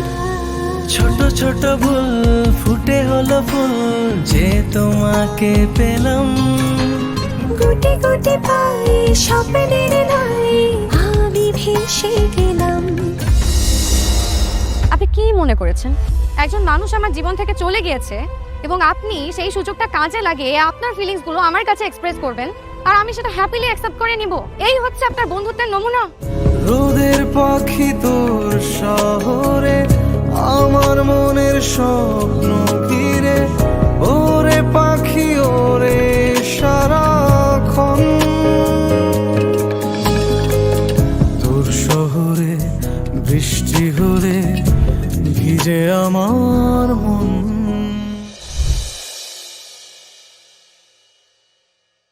Thì chả cần kiếm gì đấy mạnh nhất rồi. Và kiếm mạnh hơn đâu chuột. Vì mất đến mắc cuối vì mất được mắc theo ấy. Xong mắc theo thì mất. Kiếm mạnh nhất rồi. Kiếm mạnh nhất rồi còn đâu. Đéo kiếm mạnh hơn. Kiếm mạnh nhất rồi còn đâu.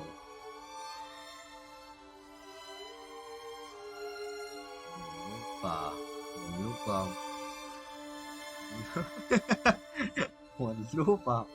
Nót không.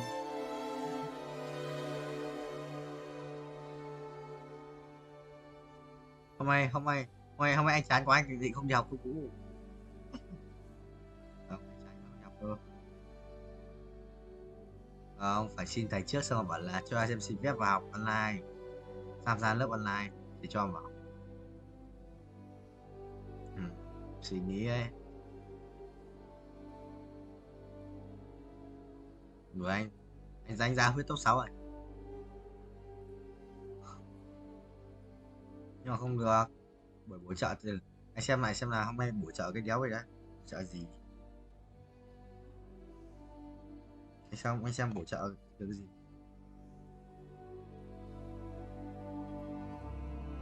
Tuấn không nghe đâu, nó tắt nghe mà lần nào.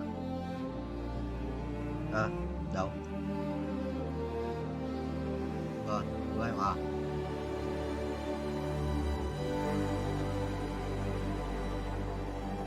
không được Vũ ơi, chụp tự nhìn bắt chú ấy. Được. Bây giờ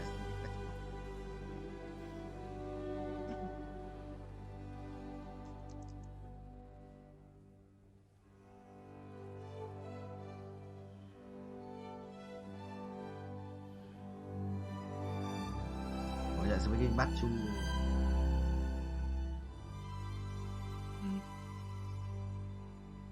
Không, nó hỏi về át thì nó bị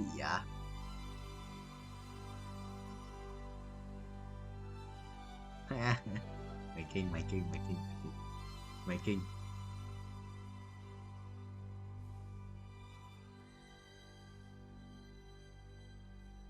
Thôi Nam không được làm. Thôi Nam gì. Thử xem trong thư spam ấy xem có không.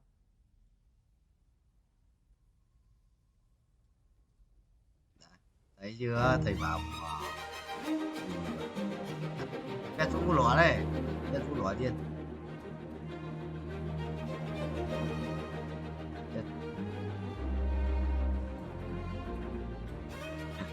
Không mà chán quá.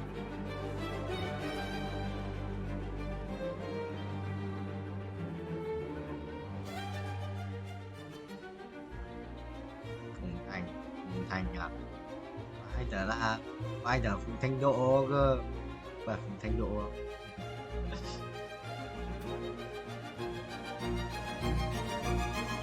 quay lên mình nhớ thải quay lên mình Nhân Nam.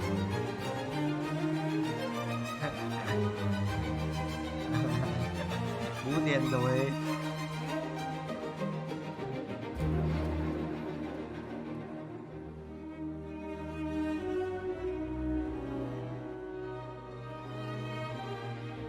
Của anh tôi mà.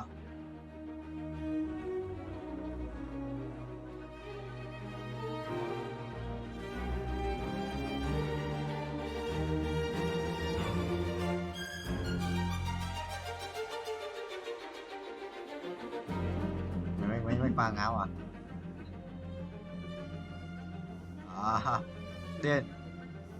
điên à. Cái thằng này quay còn dài hơn thằng này. Cái thằng này còn quay còn dài hơn cái thằng đầu tiên quay cùng anh cơ. Thằng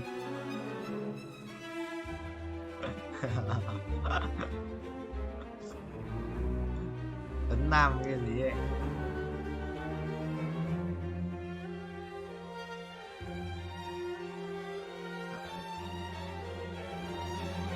Không bị viết ra xong mà.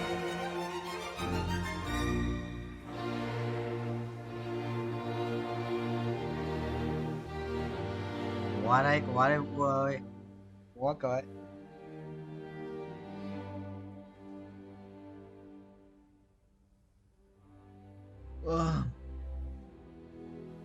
Tập tới sau đấy bị đau đúng không? Nó xong ngủ dậy. Rồi xong ngủ dậy không bị đau.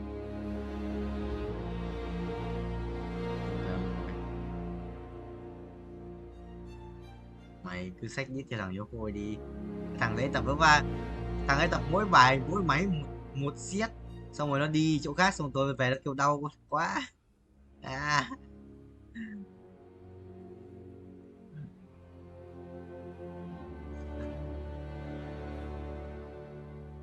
Mày nhót.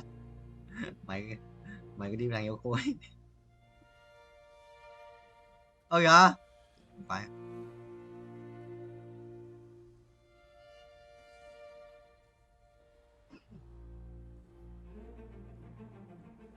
Tay trước.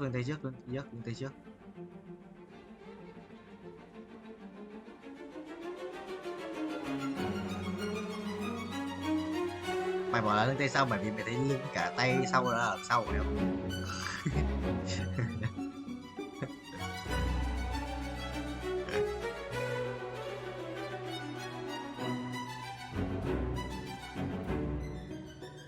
Huyết kiếm à?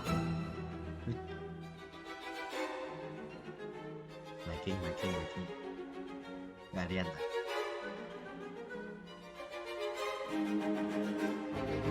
Đó. Tao biết tao bị over mà sao? Buồn nhớ mày, tao biết mà, tao biết thế trước. Tao biết tao béo thì tao mới giảm cân, tao giảm béo, tao giảm 4 cân rồi đấy.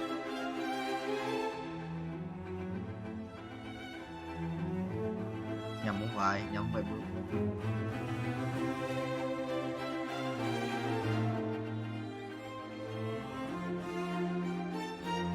Lắp đồ bằng dòng.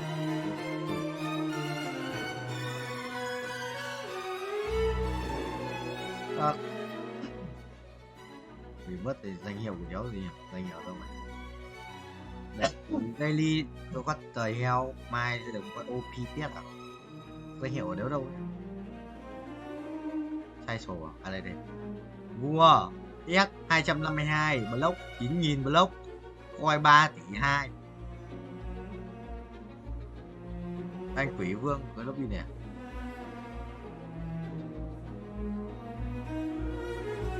Phải update nhiều mà sao đéo có cốt nhỉ? Chú tao.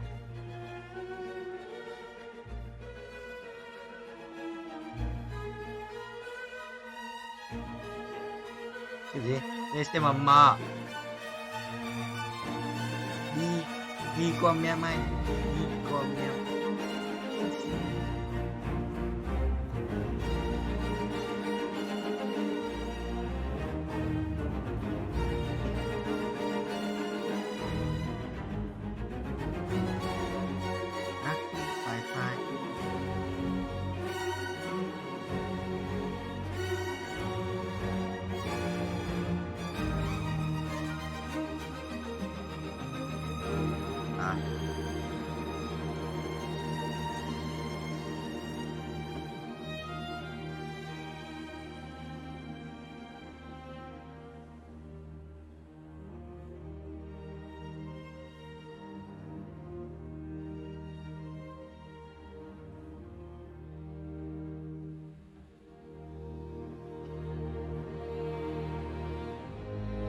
Gửi mấy bạn sáng nay thi giải tích điểm 8 cộng mà cứ kêu thấp nhé. Mình thi có 3.5 thôi. Còn chưa kêu 8 cộng kêu cái gì hả? Là tao được có 8 điểm. Tiếc. Thì đưa mình này ở đó mà chê. Làm như thượng đẳng lắm. Chắc thấy phòng toàn 3-4 sướng lắm nhỉ. Kinh ác. Cái thằng mà cái mấy cái thằng 25 đấy, thằng năm ngoái là cùng khóa cùng khóa với cả yêu béo hả? Không nói thế chúng ta đi hả?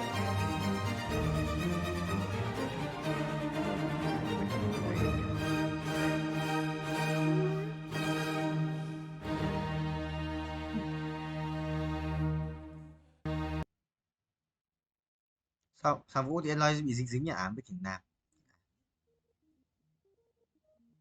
Không sao, để thầy tắt mic một thằng này.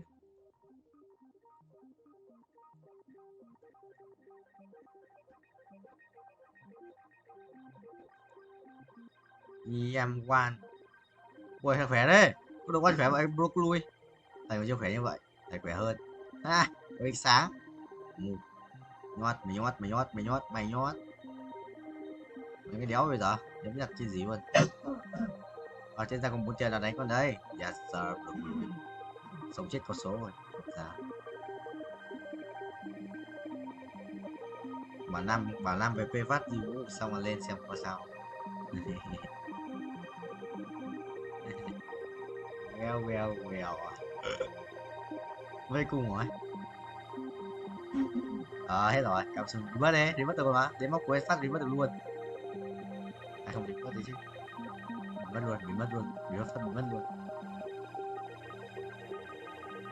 Hôm tao tính đến mãi không đi làm đi bớt này, tao thấy 50 tỏi tiền đéo đi bớt rồi sau đi bớt thì không. Em gì, bao nhiêu tiền trả em đéo rồi sau phải đi bớt hết.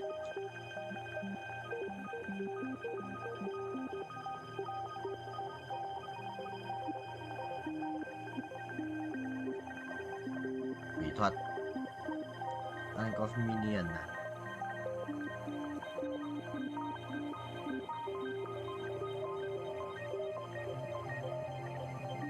Thầy Woody à? Có một thằng chụp ảnh Woody vào trường cấp 3 đéo nào lỡ đăng là đéo hiểu thằng áo nào tự dưng vào trường tông nghịch anh em ạ. Tìm thằng này giống Woody cực, đéo biết phải Woody không? Giống anh Quyết.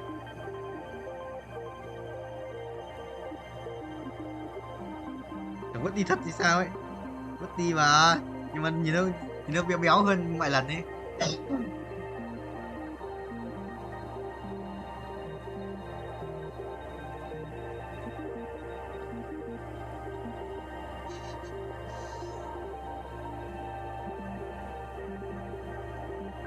Dạo ở trên thread thì có mấy cái trên là đăng giới thiệu bản thân cái thứ ấy, xong toàn mấy thằng gay đăng. Nếu hiểu nghe thằng gay làm nhớ gì này. Nó cứ đăng là mình một biết bao nhiêu ấy, đăng 1 tỷ cái giới thiệu bản thân ra ấy, xong rồi thích con trai với cả bisexual.